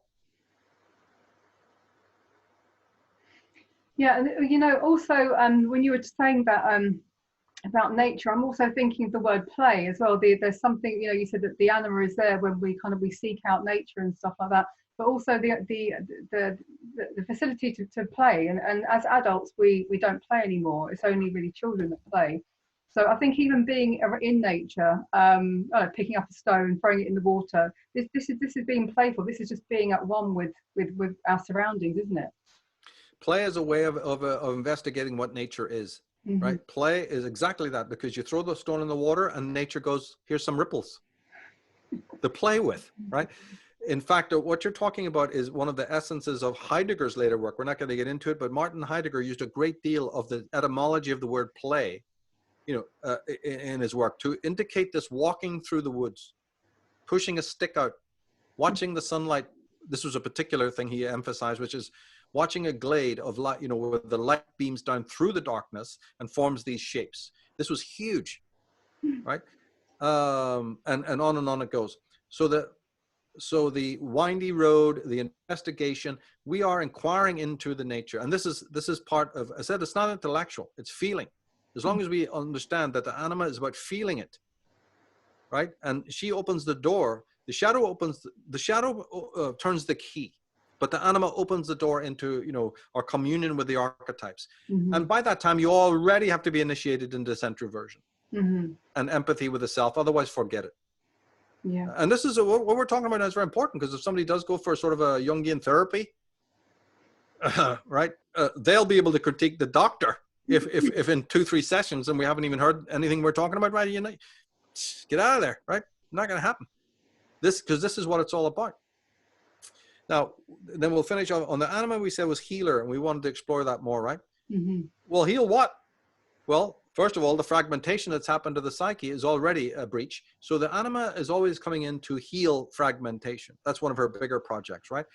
On a little bit lesser level, this would be more, you know, as you age yourself through the adolescence and through infancy, she's really there to heal inner shame, right? Where the hell does that come from? Well, as I've belabored in my work for years now, the shame that you feel inside, it's not the same as guilt, right? Although the anima is definitely there to solve that too. She's the universal nurse. But her real job, her real, you know, house call, the time when she's really needed, right? In an emergency situation, is she is the being within you. And these are just guides and bridges, a way of seeing, which heals the hurt that you've done to yourself, which is what shame is. Guilt is what you've done to others. Shame is what you do to yourself. The Western world isn't even aware that we do. You can prove this. Just go out and ask how many people to define autophobia for you. You'll get my point. But the shame that we feel for committing to the inauthentic life, which is why the word existentialism always comes up, you know, when I'm talking, because it's all about choice. And choice is yourself. All of this becomes existential because you make a fundamental choice to sign on for the will of the parents, to follow the necrophilus will of the crowd and all the rest of it, right? That choice that you make very early on, yeah, okay, your arms are twisted, you know, it is something that's forced upon you, but ultimately you choose to live the inauthentic life. But in choosing that, like Ayn Rand so many times pointed out, you cannot avoid the consequence of doing that. Mm-hmm. Right? And that's destruction of the self. But it starts in a deep shame that you carry. It's called existential shame. And you carry it with you, and it's never healed. And when the anima is more activated, when you come into deeper communion, this is how you'll know, because you'll be directed to a quiet place, right? You'll desperately want to be in nature, and you'll desperately, for some unknown reason, want to go through, you know, this experience where you're not listening to jarring traffic and the phone is ringing all the time and all that. And you'll go through this healing process, which can go very, very deep. But just to delineate it for people, how can you even heal the shame unless you feel the shame? What we're talking about now is not feeling any shame. It's the intellectual discussion about it, mm-hmm. Right? Anima is not working at that point. Anima is working when you awaken the feeling that now comes upon the shame, and she will be there to respond, to guide you, right? So it's all about feeling. Now, or the centroversion, right? And that's a rite of passage. So it will take more than a few days to go through, right? You're going to need, and Jung was aware of this, his patients, would go by the beach, spend a couple of weeks down there, right? Cry, feel, open up, become, get in touch with these oceanic experiences within inside, and come back very, very refreshed and going through a catharsis, right? But the trouble today is that we're now almost incapable of doing this. Our societies are not interested in this, right? So what this means, sadly, is that anima is now moving to become dysfunctional, because our societies don't allow us to do anything we've just spoken about. So healing is suspended. Healing is on all sorts of other levels. You'll have no shortage of advertisements for big pharma, pills to swallow, and that's healing with a small h. The real healing we're talking about has actually been suspended, which means that the anima now, and you and I have talked about this in other podcasts, where the anima might return in daemonic form. It's the center of work I've done all through last year and for many years before, but it got articulated, in great detail in the Unslaved podcast we've done on women and the unconscious. And what this means is that now our societies will become far, far more toxic. If they become more toxic because the anima is no longer working, then how do people get healing? Big pharma is there. So whenever you don't integrate archetypally, you reach out to some external bastion, so, some necrophilus version, which promises you this stability in order that you lack within. And so all of this now ties into what we see in society. It might look all, discombobulated, but everything we're saying right now is the reason for everything you're seeing in the headlines and all the rest of it, right? The shamanic teachings, the shamanic tribes of the world, and that means all over the world, knew how to send their initiates out into nature, right? So that they could, and then this would be repetitive, all the way through a person's life, right? But we have shrunk away from this healing process, this deep healing, because we don't want to feel enough to feel the shame. So there's several blocks. In other words, as I've said before, we don't want to engage with legitimate suffering, or even concede that such a thing exists. The trouble with that is if you don't acknowledge legitimate suffering, you become the victim of neurotic suffering. And that's what everybody's going through. And they're treating it not by turning within in the center version, they're treating neurotic suffering by institutionalized methods. And that's just going to keep on going and going and going until, it reaches a critical mass, right? The child starts with the child. We have shame because we've loved the unloving, and we keep loving the unloving as if something's going to change. We have shame because we've let others walk all over us when we were young and couldn't do anything about it. We've been humiliated. We've accepted the dictums of the false and the hypocritical of people around us, right? We've had our will crushed, We have shame because of our identification with the objects of our hate. Can't explore that now, but I've done so. Right? Instead of rejecting the authority that's humiliating us, we start to identify with it. This is a syndrome that accounts for the way the world looks the way it is. The identification with the objects of our hate. And then the subsequent shame for doing that. That's all lingering, it's all in the right brain. It's all trapped in the body. So there's so many reasons for this existential shame to exist. Not to say that it can't be healed, but we've become victims of adultism, and we've embodied it. Another one would be, we've systematically see ourselves as imperfect, right? We feel shame for identifying with the object of our hate, but also agreeing that there are these imperfect, we're imperfect. Not, as I said, it goes on to create shadow aspects, right? So there's a lot of different reasons we'll feel this shame. And that's why we will take safety in the crowd. Whatever doctor says is right, big daddy, whatever they say is right, we'll go for, And if the animus expresses itself negatively at this point, it's actually the anima, can you believe it, that is responsible for materialism. It's the flip side of what we said. Remember the nature, the ground, the hard reality of earth? Yeah, but don't you see that in the flip side? That gives the rise to the materialist who says the same thing, in a different kind of way, but he's negating. He's saying, there's just a concrete five senses reality. That's anima possession, as a matter of fact, because she is the prima materia. And she is the world of appearance, sensual appearance and sensual life, you know. Another exaggeration would be the New Age movement. Since she has to do with feeling, and since she has to do with astonishment and wonder, but don't you see how if that's exaggerated, then we have extroversion, right? We have this feeling of these inflated spiritual experiences. You know, have you ever watched the movie Network with, you know, they have this guy, Howard Beale, who thinks he's been touched by the prana, right? Here's the city dweller guy, right? And he's talking about, you know, spiritual experiences. That's the anima leading you by the nose, you know, and she's coming now in an inflated voice. See, not integration. You're not integrated, so she's going to either shrink away and never come at all, or it'll come blasting in a way that makes you, you know, sort of one with the universe. We're brotherhood of man. Get my New Age books out, right? You know, like that. Then another negative is because she is the ruler of passivity and nature and motherliness. Don't you see how that can, her negative appearance can be conformity, passivity politically? So when you see, don't transgress, don't be an outsider, right? Let others lead. That's anima possession. So she's active in the crowd. She's active in some of the structures that we have today that are absolutely, you know, Orwellian in the worst sense. Anima is actually behind that. So there's a whole study here, you know, of this in both a positive and negative. You know, we'll get onto the animus in a minute, but definitely should end on some of the other pathological aspects. So that, again, to recognize the archetypes working in your life, you have to know their positive elements, and you got to know their negative. Absolutely. So what can you say about the masculine, the animus? How does that show up for us? Yeah. Well, according to the strategy or the scheme, and one doesn't have to take it, and Jung didn't say take it as exactly fixed, right? But the animus would come next, right? You meet the anima, then it comes the animus, so to speak. The way I look at that is somewhat the same as I do with the anima. It came from some kind of worldly experience. What? Right? Well, it's the hero, right? It's the idea that in order to even engage in nature, my God, you have to, you know, suit up, so to speak, right? A lot of people mistake it and say that the anima is the unconscious, right? Where the animus is your conscious mind. I've even read that.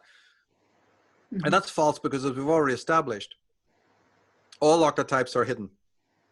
And we only encounter them partially. Right? The conscious-unconscious divide means that which is on the side of the unconscious can only be intuited. It's a voice coming across the waves, right? It's largely a symbolic thing. It's not loud at all. So they're wrong to say animus is conscious, anima is unconscious. Throw that out. That's not true, right? It's not the case. So what the anima, if you look at the major arcana, you see a lot of emperors, hierophants, magician, right? You know, even the strength card, right? So strength is the animus. Our animus is the strength that we needed biopsychically, right? Intellectually, mentally, and physically to just engage with the world itself, right? It's like the will to power and the will to meaning. That's the animus. And think about, well, that partition for a moment. Think of the strength needed for the ego to separate itself from, you know, the ancestral consciousness, right? For the ego consciousness even to exist, it's a struggle. So for us to go into nature, to be born in nature, was a struggle. For the fetus in the womb, which is a uroboric enclosure, how does that fetus become a child? How does it get born? How does it push its way out of the, you know, the canal, you know, the mother's body? Through will, through a will to power, right? Through a growth process, which just innately, there's no absolutes. Remember that? Relativism has just told you there's no absolutes.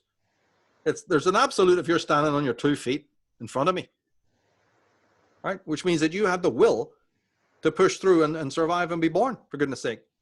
Nobody could put that into you. That was already in you, right? So you break out of your uroboric harmony, right? And go into a place of disharmony. Why would anybody want to choose to do that? Because there's an underlying strength and an underlying will to power and will to exist. That's why, and that's an absolute. There's nothing relative about that. If the moment it would be relative, it wouldn't happen. You didn't succumb, in other words, to the darkness. Then the struggle of all the Oedipal stages. That's not a struggle. Sibling rivalry is not a struggle. So it starts with the struggle of the fetus in the womb to become born. It's all humankind's resistance against the natural world, right? Just to encounter it with all of its dangers, threats, obstacles, what have you. Oh, parents, forgot about that one, right? And therefore, a fight is already on. And so the experience of that fight and that struggle and all that goes with it, you see, is animus. It's absolutely incredible when you start getting into it, right? Also, I would say that it is the organizing principle of the psyche. Organization is not the priority of the anima. She has it, but it's in a very loose way, right?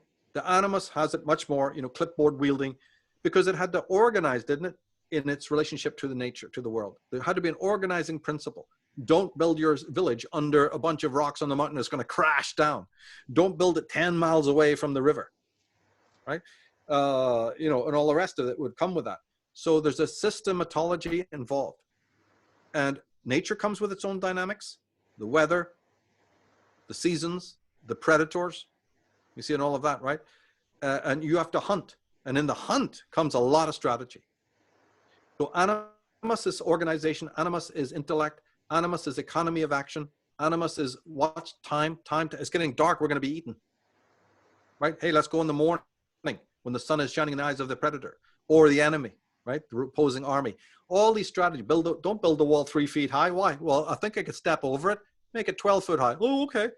Right? So all of this stuff is related to the animus in its job of, in its great enterprise of surviving nature. Speaking of this, one of the most extraordinary reasons for animus, why it's so bloodthirsty as well, which is, remember you talked about patriarchy early on? In order for the feminists to take down patriarchy, I give them a real good tip. Find out what it is. Right? Know it before you even try to destroy it. They haven't the faintest idea what it is. One of the reasons that you have patriarchy is because of the threat of the wild animal in our history, in our prehistory. And this is going back into the paleontological, but the Paleolithic, moving into the Neolithic, right up to the Iron Age. Animals were a threat that not 1 in a million people listening to us, unless they're very familiar with this, has ever even imagined. Those toy dinosaurs that the kids love to play with, and the wallpaper of fish and all the rest of it, and teddy bears, that's where we're living. We're not living with real grizzlies who snap your head like a freaking walnut, right? Tigers. Just check out how many deaths there are in India right now of tigers and bears. Right now, today. Hundreds of thousands of people. And it used to be much, much more when there were more of these dangerous animals around. Monkeys will literally club a person to death, especially baboons and so on. We're not getting into the whole thing of it. But insects, birds of prey, alligators, right? Like I said, ticks, spiders, insects, right? So early man, as much as he was enamored by nature, which, as we said, had to be, because otherwise anima wouldn't have been created, but it was also under deep threat from nature. And the deep threat of nature, mostly in the forms of fanged, dangerous predators, but in other areas as well. We still have those phobias of spiders and mice and all of that, right? We have it because this was once upon a time an extreme threat, an extreme reality for us.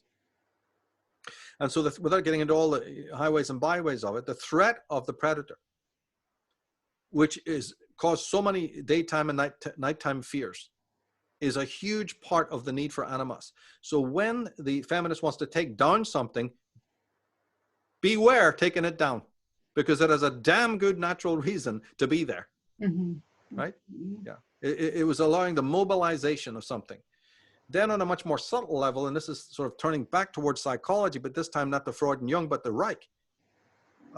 His work encompassed all of theirs, but added ingredients which are supreme, right? The animus is this. In a man and a woman, their body and their biopsyche, right? In other words, where do you think this will is coming from? I've said it in a different context, but it pertains to what we're saying now. The context I was really thinking in previous, iterations of this was the spiritual journey. On the spiritual Siddhartha road, when the outsider does become an outsider, early on we talked about what would that require, what kind of consciousness, what kind of will. We're back to that question now. You won't have the will on the Siddhartha road to get around the first bend. And people listening to me know that, because we've all tried it. Unless you can draw upon a certain kind of bioenergy from deep inside yourself. It's card 14 in the tower, right? The temperance card with that big basin, that big cauldron. That's, and samak, the letter for that card esoterically means stomach. So it's definitely understood to Qigong people and a lot of other people's side that there's a reservoir of biopsychic energy, right? But it's hidden by the armoring.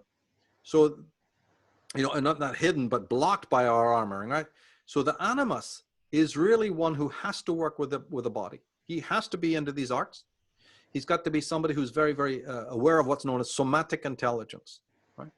Even if you're only halfway there. Because on the spiritual path, it's the animus that's going to be your octane. And it will soon dry up. It's like shoveling coal into the boiler of the train, right? The animus is also a very, very physical, empirical thing. It's your bioenergy. And Jung did talk about it. He absolutely did. On a spiritual level,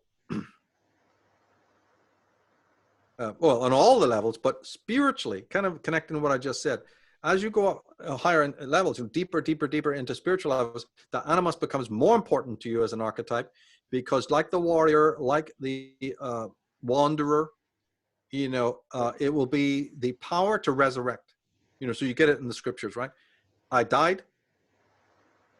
Something knocked me out. These obstacles. I have, what's the word I'm looking for? I become weary. Or like Christ, I go through I meet such resistance that I've died. But the animus gets you up again. It's the man with the no name coming out of the dungeon, right? It's that ability to rise again after adversity, to take the slings and arrows of outrageous fortune, right? Animus, not anima, animus resurrects oneself, saying, I can withstand it, and I can rise again after absolute adversity. And even probably even go further and win out against, whatever antagonistic forces came at you, right? Yeah, so, and then and a few words on the negative of the animus would be, well, we all know what that is. And that's what some of the feminists are, they spotted and they don't like, and that's true. This extreme extroversion, the extreme fanaticism, the extreme patriarchal structures, inflexibility, the instigation of dogma, the lack of this flexibility that's needed. And they're all pretty much correct. The obsessive need for the totemic, Freudian all father, all leader, in the Orwellian sense. There's no question of that. And there's other negatives as well. Just hyper extroversion. If you're possessed by the animus, then you're the dickhead getting up at 4 a.m. in the morning and running along the side of the freeway. You're jogging along the side of the freeway. Believe me, I've seen it, with your headphones in, listening to the news, or animus possession, flashing there. Watch out. Or any kind of mechanistic relationship with your body, mechanistic, dogmatic, like all these priests, and the priest pedophile types, all just possessed with this animus, dominate, be inflexible, fanaticism, your evangelists, your Billy Grahams, your Joel Osteens. It's not hard to see both anima possession, and it's not hard to see animus, possession. And so, yeah, it can easily go out of balance. You mentioned resistance to the natural world there, and I'm just wondering what creates that with us, because we are nature. That's exactly what we are. So why would we have that resistance? Do you think cultural and social conditioning, or something else? What do you think of that? Yeah, well, it is mostly conditioning, right? We live in urban environments, and they're very important. The urban environment has its own dictums that we live by. We, unconsciously, of course, right? But yeah, the real story goes way back into prehistory about ancestral trauma, right? And I've written about that in most of my books. The ancestral trauma that then is constantly stimulated by external tyrants, and that can start with the parents. I'm not just talking about government. A lot of the parental, infliction upon us, right? Adultism also wouldn't work if we didn't have this underlying trauma. Not that parents are consciously aware of this. Remember, we talked about the semiotic level. Before we even get to symbolic and upper systems levels, we have the semiotic, and the semiotic is riven with this trauma, right? Later it becomes symbolic, but it's at the base. So shadow work takes on, don't you see now, a great deal. It's much a deeper phenomenon than we could imagine. Shadow work is to go down into that, you know, dark place and excise. So there's the shadow working with the anima, because she's the healer, and the shadow is the place where the healing needs to take place. So, you know, we have a little bit of a parameter there then on how that would work together. The person who wants to fight the world and become an outsider and go on the Siddhartha road, that's shadow, which is the critic, with animus. They're walking together now. See how it works? Remember, complementarity, right? They always work together. That's why for any, I said this in the very first podcast we had to do on this fiasco, you know, that's happening in the world today. I said that for whatever problem there exists in the world outside you or something inside, also the solution is there as well. So it's just about, this is a time when you awaken, right, these archetypal, you know, and maybe the last time for the human race. I mean, really speaking in general, you know, this may be the last time the human race gets to work with the archetypes. They're giving us grace. They're saying, here's one last ditch effort for us to ground again and let something, you know, let's work with these archetypes. Otherwise the garden will just be full of weeds and it'll be all over. You'll live, but you'll exist, but you won't live, right? You'll be a human, but you won't be a being, you know, because you'll be just programmed robot. Where is the manual? The DMV, the DSMV tells me I have a disorder. Right, that's it. Yeah, you do. It's called conformity, right? But you can abandon the self. You can abandon the inner republic. And the archetypes don't want that. And so even my pessimistic, you know, comments and work on the daemonic archetype, even looking at it at the broadest picture, at least they're still working. Right? At least you have some archetypal activity, even though it's the most, you know, dysfunctional form and the most corroded form. Yeah, well, at least you've still, even amongst the ruins, you've still got some archetypes hanging around. I mean, goodness me. You know, I put on a few posts recently. I've seen some quotes by Steiner that say something along the lines of that since he was working with children, I don't know when he was around actually, I don't know, maybe about 60 years ago or something, he was saying that there were children being born and coming into his schools who were soulless. They were without soul, and that there have been these people being born since that time that have no souls. And if you go into any shopping mall, any shopping centre, you'll see, you know, faces upon faces of what are essentially, and I don't mean this word in the usual way, but ugly people. not as in that they're not good looking in the conventional sense, but there's a light missing. There's a spark. There's something missing. And I wonder, is it just the fluoride stare that they have? Is it that they've been program conditioned? In some places, it looks like there's been some kind of experiment done, you know, because these people are just completely, they're unhealthy, they're overweight, they are, you know, there's no light, there's nothing, there doesn't seem to be anything there.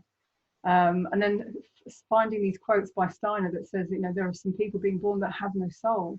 This would kind of fit the narrative, wouldn't it? And also the people that are there to do the jobs that other people don't want to do, which is to enforce laws that nobody really believes in. Perhaps these people also would be soulless people, you know, without you know, worrying about, you know, the effects that they really have on society. What do you think of that? Yeah, he's essentially right. He's speaking in a different language. He's speaking in a sort of a quasi-theological language. I prefer to put it in psychological language, which was why Jung was always very interesting to me, right? He's speaking about the fact that these archetypes are not integrated. How can there be any heroism in those people if the animus is not activated or integrated? How can they be healthy if the animus is not present in their life? Full of it has a vigor of its own, right? We associate vigor with the animus, but as I said, a lot of these archetypes are all syncretic. They all share traits, and so animus is also your physical body as a structure, right? As an entity. Animus is the energy, right, of the body. If you don't love, if she's not active in your life, you won't like your own body, right? And I know a lot of people who are listening to me have gone through this, right? Reclaiming their bodies, being okay with themselves, and, you know, and all of that. Animus rules the energy. Anima is the physicality of it all. So what you're seeing is a lack of integration. Remember we spoke about the shame? These people are drenched in shame. Existential psychology, none of them could define it, right? Once you're drenched in shame, it's Steiner's way of saying, you know, that you're soulless. I don't believe anybody comes into this, you know, without a soul. That would be crazy, right? I mean, it's impossible. Too much energy's gone to get you here. But they can come in with evil mom. Now we're talking, right? There's nothing metaphysical about it. It's real physical. You could be in the dragon fight for the 9 years of your life. That'll fucking make you soulless. 59 right? years even. Yes. And then remember, look at puberty, right? I mean, by the time you have been sucked dry through the Oedipal and in adolescence, and then you're trying to get, a man tries to get to know women, and women try in this ugly teenage years of the puberty, good luck, right? You'll turn the page, you give it a go. And I'm not saying it couldn't, you know, as long as the damage with your psyche isn't that much, hey, you know, it might heal. It might go okay. But in my experience, you know, more times than not, it doesn't go okay. The girl would have to know a lot about a father complex. The child would have to know, a male child would have to know, you know, he would have to have confronted, you know, well, it's basically like this. You would have to know how you've been swayed by the will of other people. Mm-hmm. And have to go into that, you know, which certain forums have done, right? But I'm always talking existentially about how you discover it for yourself, rather than what, you know, Werner Erhard or Byron Katie or whatever you've got now, right? Anthony Robbins type. It's helpful, right? I'm telling you, in the beginning stages, in many ways, those books, and I'd rather there be there, right, than not there, so to speak. But it's what people lack the discernment, you know, to say, okay, I'm not going to make him into a god or a guru or whatever, you know. But that's a whole other conversation. The main points we're exploring here are, you'd have to have a very good reason for looking back. But with all of this shame, it disables you because it awakens the shame. See, so if I start looking back psychologically, who's my mom, who's my dad, what are they all about? Unfortunately, by traveling that road, it will now mean that I'll have to open up shadow aspects that cause so much irritation. But I'm trying to get a date, right? Here, in fact, talking about dates, think of you're in the bar. Think of the classic age-old scenario in which boy wants to go up and talk to the girl. In that process, he's so skittish about it, right? There's animus, right? Because animus is the thing that finally gets you up, and you're sweating. You think everybody's watching you. You're in a state of unbelievable turmoil. Right? We're talking about how the archetypes manifest. There's something in us that is the will to power, right? Where we get, I'm just going to do it. I don't care what she thinks.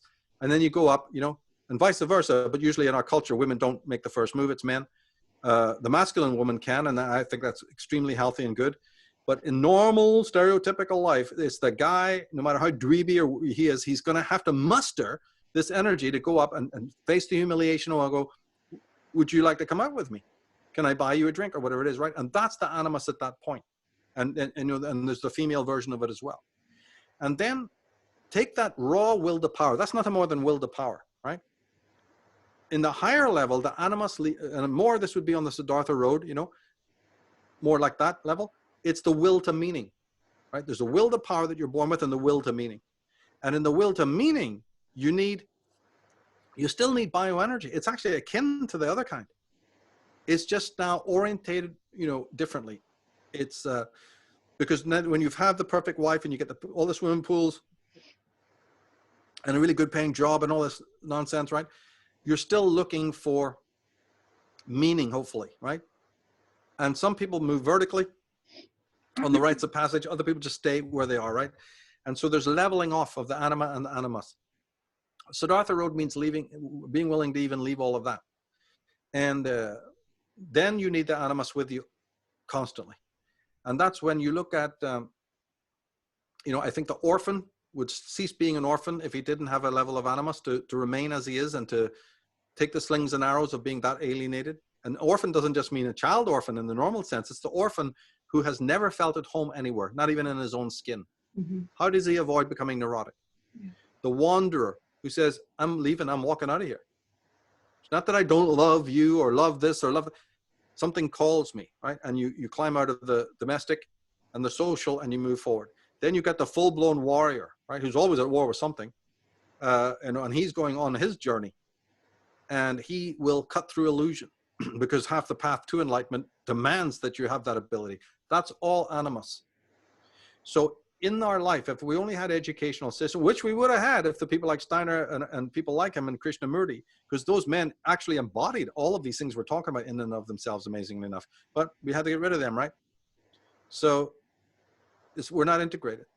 They spoke about nature. They took you out into it to discover the soil, right? Which is anima, awakening. They took the kids out and they had them, no kid could go to Steiner school unless they had planted a garden, right? Just not possible. And studied up to permaculture and horticultural levels, right up there, right? We don't have that anymore. You know, and maybe, you know, before we should touch on, maybe if you want to go there, you know, some of the pathological aspects of the fallout of all of this, but because that's crucial too, I think. Yeah, absolutely. We had a few questions as well from some of the people who are on the group. I put it out there that we'd be having this discussion. So one of them is practical tips. It's by Aaron Dunbar. Practical tips on increasing motivation. He feels that there's something kind of keeping him back from some resistance, an indecision towards his move towards self-mastery. Why is that? Why do we have that kind of resistance? Why do we have that resistance? I mean, he's obviously a person, I've kind of read a lot of his quotes before. He's very knowledgeable about tarot and lots of other things, and he wants to kind of grow and develop himself, but there's also some resistance there. What is that resistance? Because he's not letting go. The journey is not about you wanting anything, desiring something, or even forcefully, you know, attaining anything, although we get into that rut. In this level of attainment we're talking about, it's very, very much allowing yourself to be directed in more of a yin way. So there's too much animus in this situation. It's just speculation. I'm not a psychologist, right? But a pattern I have seen is that we're very Faustian. We drag a lot of our worldly desires and will to power into an area where really should be will to meaning, but we don't know too much about that. What he has to do is sort of fall in love with the lethargy, allow himself to rest, decompress, right? Tune out, go blank. Those fugue moments are more precious than even, you know, the active moments. And we often forget that. It's one of the conditions of the West. This is really something that's endemic of the West. So you muster power and you muster will, and that's all needed, because we said it's axiomatic. You couldn't leave the consensus without it. But there are times when you've left the consensus, you don't need it anymore. You know, the mountain path sometimes has these flat moments where you can just sit down and observe the vista you came from. They are vitally important. You know, somebody could call them gray areas. So the negotiation of the gray area is vital, absolutely vital. And it's usually missed by a lot of people on this road because they're in some sort of soft or hard competition, usually competition with themselves, a need to be always seeing what's around the next corner. Is all healthy, it's all virtuous. All those things are virtues of the animus. But there are these moments where, you know, there is a very important moment to find the still point and look for that leadership and guidance intuitively, right? So that's a step. That's definitely an important step, except it's a bizarre step because you're kind of not stepping, if you get my meaning. You are savoring. You're going circumspect, right? You are not treating this journey like a ski slope, you know, or a one-armed bandit in which there's something going to pop out, right? Too much of that thinking enters back, and it's courtesy of the left brain. There's a contemplative, in centroversion, there's different kinds of dynamics. And so one needs to work on that as well, not doing woo way, right? I've done a lot of work on that in a different podcast. Okay, we're just looking at some of these other questions. It seems that we've answered a lot of them already. But one of them was about how does the shadow give us messages? And I don't know if you ever saw, but when I first started doing this group last year, I did a very short video on what I called messages from the unconscious and what you called the dark guardians. Do you want to talk about that? Do you remember that term and what it referred to? For me, the messages from the unconscious was like, you know, any kind of sickness or pathology is actually a message trying to show you something within you is not right. But do you want to talk a bit about how you thought about the dark guardians, as you called them? Yeah, see, that is mostly about the shadow, right? See, for the ego even to exist, a tremendous rift, right? A cleavage took place seismically in the self. And that leaves you reeling. It's almost, you could say that's a kind of a, you know, we talked about an earlier kind of trauma. Jesus, here's one that even, you know, the ego germ, in order to separate itself off from the ancestral, to be lucid, to be conscious, is already an immense struggle. And so that means that you're a divided being, and that any kind of communion with the archetypes is going to be pretty much a struggle. It'll come with, you know, so the dark guardians are like, yeah, I need you, talk to me, but stay back, you're burning me up. The more integrated person is not fussed anymore, and he can sit at the table with the 7 kings, or whatever way you want to put it, right? And he has no problem with their counsel. But in the meantime, the presence of an archetype moving close into unconscious is by no means something that anybody wants, right? It's very, very disturbing. And, you know, it can lead up even into gross pathology, you know, if one doesn't know what they're doing. And courtesy of society, most people do not know what they're doing, right? They'll be led to the thugocracy, or, you know, whatever. A lot of people who are, you know, victims of the Animus possession are these self-righteous people. There's nothing wrong with me. I don't even need to do any psychology. You're telling me there's something wrong with me? I'm whole, right? So they don't even have the humility to accept that there's an issue, right? Because the Animus is very much easy to become inflated into this super patriarchal, domineering type that doesn't accept that they've got flaws. You know, the father image is, you know, of a more of a Victorian sort of sense, has elements of that as well. Not that it's missing today. It's repulsive, right? It's the authority figure is what I'm looking for, right? The authority figure does not accept that I'm flawed. That Yahwistic, Jehovistic, you know, Mosaic idea. And so it's incapable. So then when the archetypes make an appearance, it's like friction. It's like a feeling of burning. Right, and all sorts of physical armoring. What the hell? Reich's armoring, right, which is a pathological state that's right in everybody right now, right in their very structure right now.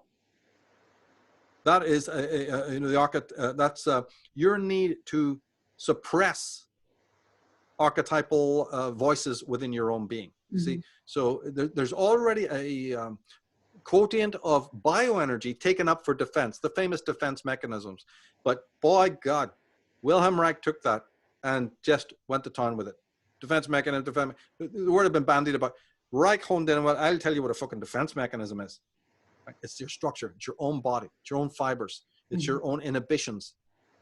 And so any kind of shadow work is not even going to be possible without integrating the body in a Reichian, you know, Lauan way, getting rid of what Reich himself called the emotional plague. And the emotional plague is, you know, so much could be said on that. One day we'll even have to go deeper into that. It's incredible, really. Mm-hmm. But crowd consciousness, it'll steer you to the crowd, because the noise and of the crowd blocks out any need of, you know, once the archetypes come to you and start wanting to, you know, you can retract into this aspect. And then to really answer that question, yes, I did go much further and start talking about that subject in a more extreme way, but it's extreme, but it's really consistent with Jung. This is the whole thing. That if none of the archetypes are integrated, they're not going away. Organic things don't go away. Look between the paving stones, grass is still growing. So by that definition, that you cannot destroy the wholesome and you cannot completely banish the archetypal, how would it come back? And so consistent with what Jung was already saying, I believe they do come back, but they come back in a daimonic, right? With a D-A-I or D-A-E, it means the same thing. And it's just to mean, it doesn't mean demonic, like in any kind of satanic way, because that word is loaded with religious garbage. So daimonic is a sort of a halfway point, but these archetypes are still destructive at that point. They're inflamed now. The pathology that you created within your being in order to, you know, preserve ego is going to be a pathology that destroys ego, right? When that dynamic starts to happen, you become deeply neurotic. But the trouble is that if we have too many people like that in our society, which I believe we do, then whatever that society wants in its necrophilous mode is going to become dominant. So Big Brother, you know, all the things we've been seeing in the latter 20th century are born out of this internal psychological dynamic. All the structures that are around us, and these are the Orwellian structures, and that are still to come, unfortunately. Okay, so we've got one last question here from Stuart Burgess. He says, I don't wonder if you want to talk about this at all. It's the fact that we're born into bondage as a consequence of previous life choices. So he's talking about past lives and how they might play out in our world today. So do you want to talk a bit about that? Quite an interesting subject. Yes, of course it is. Again, I don't believe in that because I'm not a believer in reincarnation. No, not in the strictest. It doesn't mean I am not open to that it is, right? When I say I'm not into something, it's just because I haven't thought about it, right? It doesn't mean that the theory, right? The Druids had the transmigration of souls, right? But post-Vedic teachings that mostly come out of the East, I've always been suspicious about, right? The way I prefer to see it is that past life is really our way of iterating unbeknownst to ourselves, the semiotic period that we actually, as fetuses and as very young infants experience. And then it just so happens that, see, remember I've spoken before a lot about the search for the surrogate womb, right? That a great deal of what we do in our life is a need to return to the Euroboric pleroma, so to speak, right? This undifferentiated state where the tribulations of the world, right, disappear. We're actually hurtling toward that socially. So all your little hipsters and snowflakes, right, and soy boys and all of their bioenergy, their physiognomy, everything they talk about, I mean, their appearance, the garbage that comes out of their mouth, right? With the help of the state, we're in a state of infantilization. But as Christiva and others beautifully pointed out, and Rank was really in there first, is that we'll fly hurtling past the oral stages. It won't stop there. And we'll go into these pre-Oedipal stages, the semiotic, right? The autistic.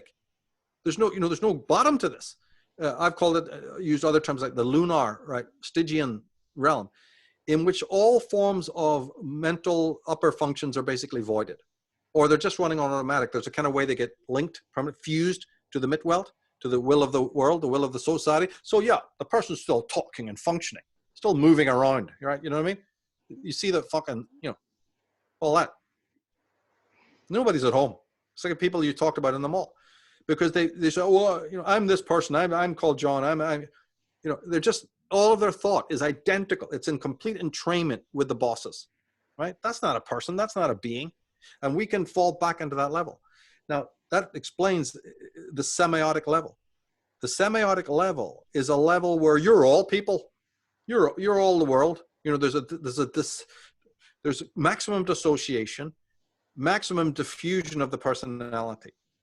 They have it in the sand paintings of the Native American Indians and in mandalas where you see all these broken bits of bodies on the outside of the circle, and even sort of demonic faces and stuff. That's the broken self. That's the Osiris, cut up. And we're heading for this dismemberment. Now, one of the other faculties of that semiotic Euroboric sleep is the Euroboric feeling that you're beyond time, right? Time, the lineaments of time are no longer functioning. And also, in a very real way, you become let's just put it strictly, keep in psychology. Content from the unconscious is flooded in. Right? This is pathology. And so in that watery abyss, you're everyone and you're everything. And consciousness that has regressed into that level will start believing in past lives, deja vus, and all of that, right? So it's a pathological state. And that's my, that's my 2 cents. People do not have to believe that, right? And I say continue studying as I am studying the issue of it. But psychology doesn't smile on that. And it thinks that this is a state that is mostly regressive thinking that comes from the mind's either has been flooded, consciousness, the ego consciousness has been flooded or influenced, right, by this content from the unconscious. And there's a lot to be said about that. And one has to be very, very wary.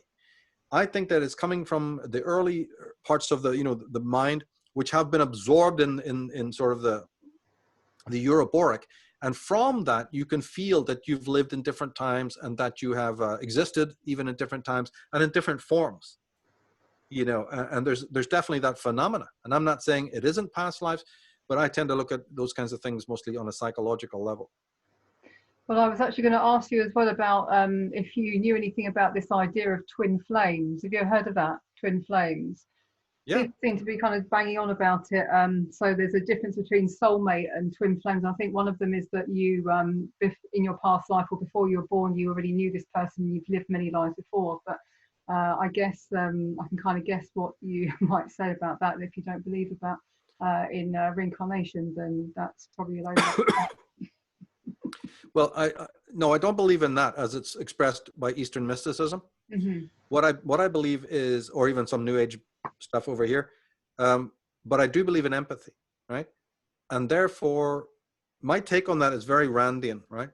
In which the sympathy that you're talking about and the empathy that you're speaking between two or more people, right, is born in the concept of shared values. And just like we constantly meeting people who don't share our values, you know, from parent onwards, school onwards, even your siblings or, you know, so-called best friends, you'll have so many things that are not similar, right? But empathy does exist. And where empathy exists as an empirical fact, and we've established that it does. Our whole reaching out to the world implies that it does.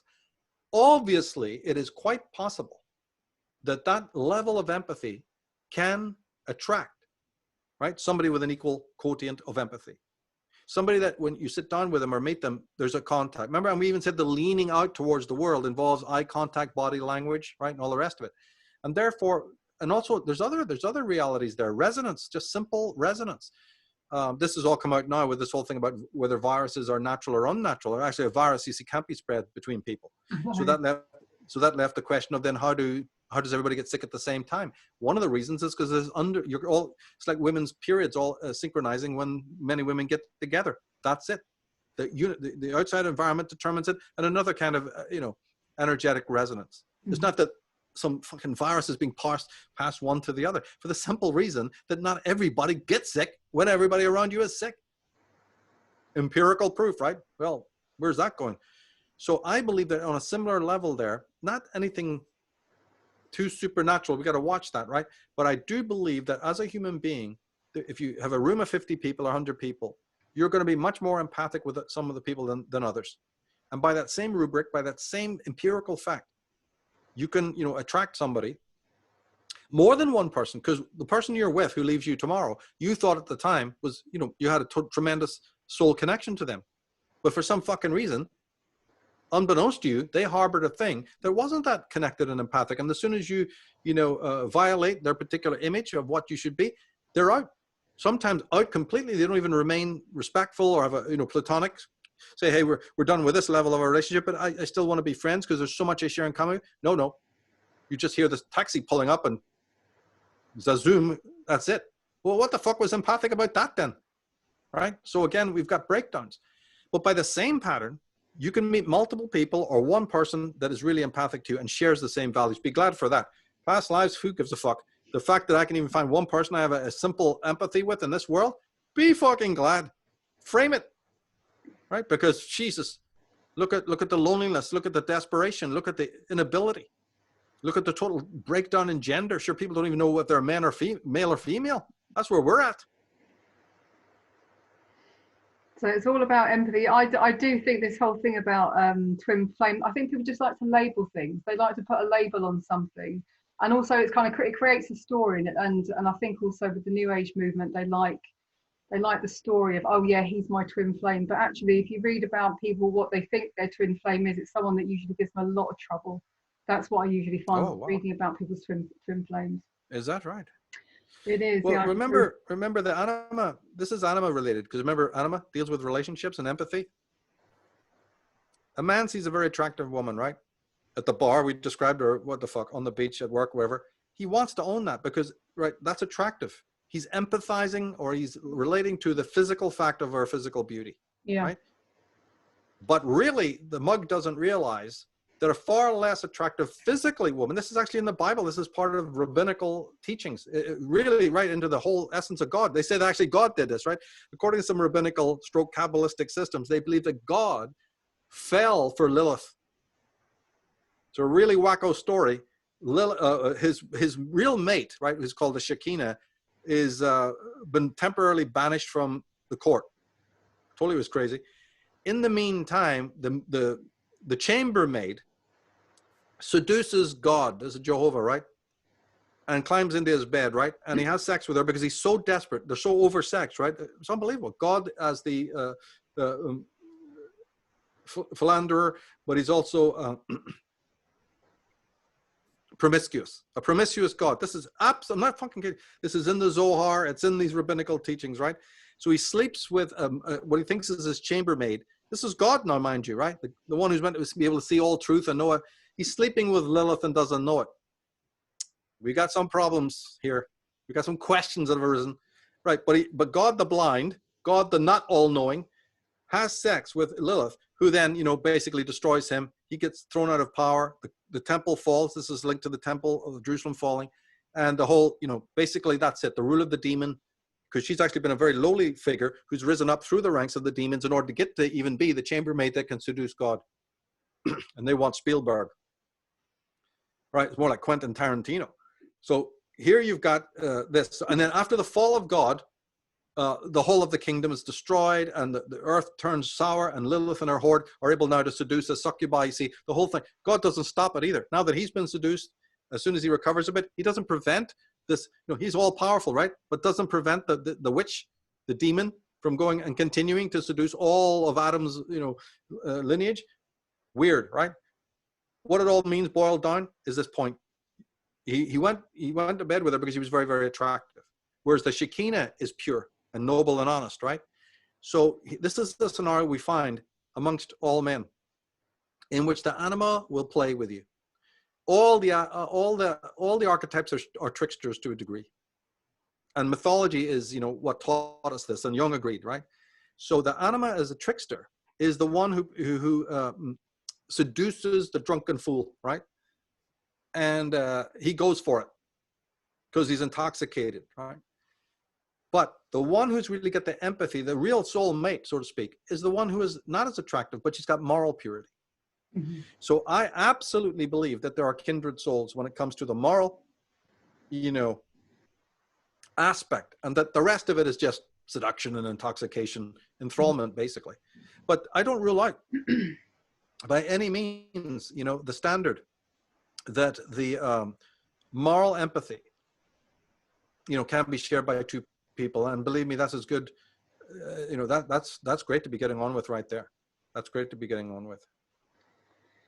Oh, that's great. But listen, thank you so much for talking to me, Michael.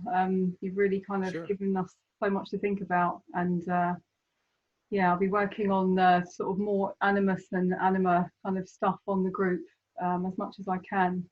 Thank you for joining me. Yeah, it's interesting you have a group and that they're signed on for this, and I really enjoyed it.